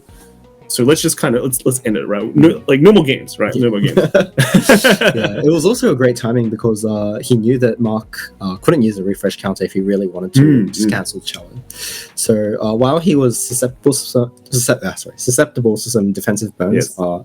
he was probably quite committed to ending the game right there. So paid off and all was good. Definitely a game befitting of our semifinals. That's right. For our first Kaguya versus Data Live match in AO, that was a really good match, and surprisingly, Data Live won. Yeah. Or is it unsurprisingly? Unsurprisingly. Well, I did start the game saying that I thought it was a bit more favored towards Kaguya, so I guess we could call it a surprise. But they're both formidable decks. I mean, they're both very good players too. Kisa went all the way to top 4 last time in AO. Yeah, and improved his record this time by going to the finals. So Yes, and Mark also. Well, it's not the end for Mark. He still has EU that he can still play has EU. too. Yeah, and he still has a chance as a prize card if he wins a 3rd place decider. So. That's true, and he is actually playing also a Data Live instead for EU. So lots of storylines there too. So yeah, be sure to check that one out later. But we still have a finals that is happening soon. Yeah. But yeah, I think.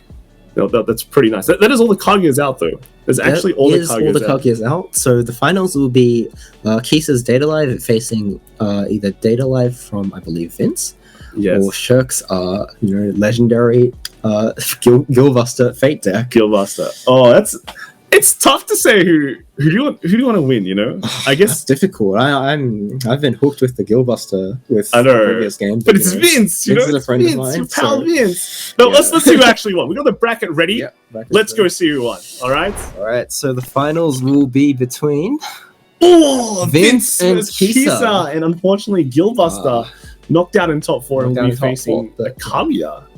So All right. interesting. All right. So, AO, the region where, we all love Data Live, is going to be decided with a Data Live mirror. Yes, and pretty much a Australian mirror match.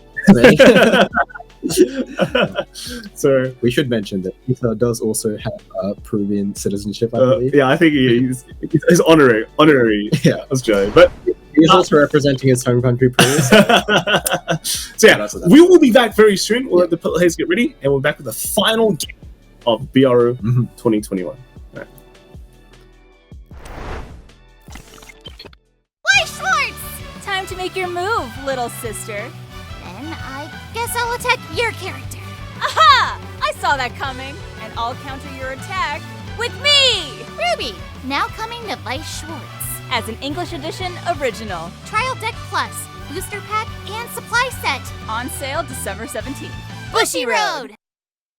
Cardfight Vanguard Overdress! Power up your deck with these new cards! Journey forth with your new allies! Booster Pack Advance of Intertwined Stars! Coming soon! Bushiroad! COVID-19 has definitely made things difficult for everyone. But that doesn't mean that our lives and hobbies have to come to a standstill. If we can work remotely, surely we can play remotely as well. That's the reason why you're introducing Bushiroad Remote Fight. By making use of Discord and online gaming messenger, now you can find opponents to play your favorite card games in this trying time. In fact, with Remote Fight, you will be able to play against not just the players in your region or user card game shops, but also the players from different regions. So, here are the things you need in order to remote fight. A computer with microphone and an external webcam. If not, a phone or tablet. A stand to hold the webcam or phone. Stable internet connection. A Discord account. Earphones are optional but recommended. And of course, your cards. If you're using a computer, attach your webcam to the stand in a reversed manner. This way, your opponents will see your field as though they are sitting across you. If you don't have a stand like this, feel free to improvise. For those using your phone to the remote fight, attach your phone to the stand at an angle so that it captures your field and allows you to see the screen at the same time. If you found a creative way to hold the phone, do share with us in the comments. If you're using a phone or tablet, lock the orientation so that the video can be reversed. Whichever setup you use, please make sure your opponents can see your field and cards clearly.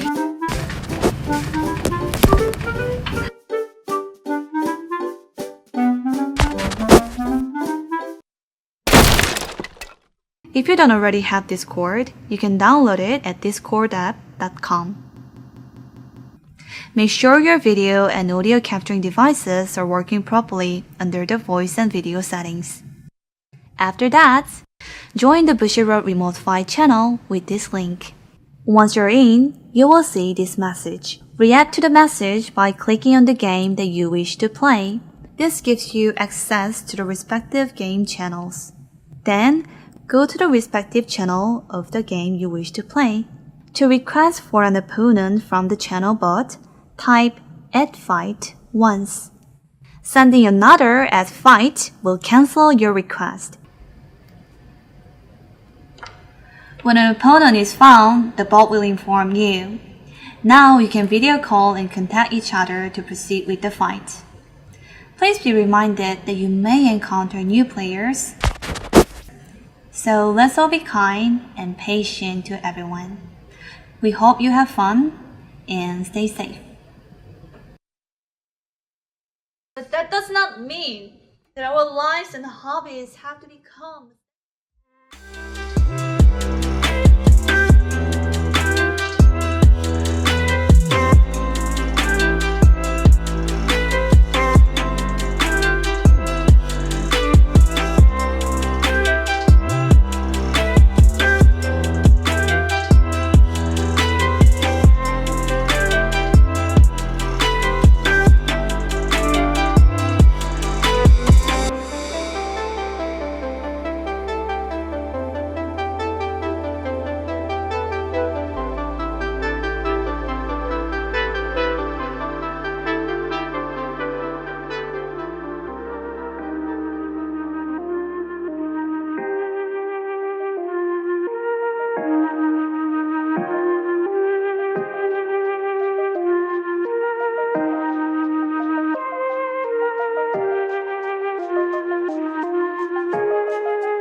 Fourth place was Mark. Fourth place was Mark. So yeah, our top four in terms of deck representation would be Data Live, Fate, Fate, and then Guildbusters. Oh, sorry, it was Fate and then Kaguya. Yeah. Yeah. So back to just us. Yeah. That is the end of the AO region for Bushiroad Rumble Online 2021. That actual the end. This is the final one. Ken, Weiss Schwarz. Yes. How'd you feel about it? Well, people who know me, know that I basically live and breathe Weiss Schwarz. So it's true. I'm quite honored to be here just as a commentator, and I get to watch all these exciting matches and share the fun, the heat of card games. That's right, the heat of card games. Playing. So yeah, it was great, and we got to see a variety of decks yesterday, some unorthodox builds, and even today we got to see the Fate build, which is unorthodox. But at the end of the day, it was still Data Live, the matchup that I talk about a lot, experience a lot, play a lot. So yeah, I think we just got a bit of everything, and just the full Weiss Schwarz experience. Yeah, it's really great. Okay, that's good. And I'd just like to thank everyone involved. I thank Ken. Thanks for hanging out with me. Thanks, Guy. Thank you the viewers for just watching, supporting Weiss Schwarz. Even sometimes waiting. Some difficulties happen, but we got the games, and they were great. Right? Yeah. I'd like to thank the players playing. Thank Bushiroad for having the tournament, and thank the production staff for everything they've done. They've been absolutely amazing these past 4 weeks. So just like to thank everyone for tuning in, and that's me. It's me then. Yep. And I'm Ken. Thank you to everyone as well. And make sure it's actually not over. AO is over, but EU is coming up soon. NA is coming up later, so go support them. They'll be happening at the same time as last time. They'll just be the top 8. So if you want more action, go check them out. But thank you everyone for coming in, and that will be us for Bushiroad Rumble Online 2021. All right. Hope you guys have a great day. Yeah. All right.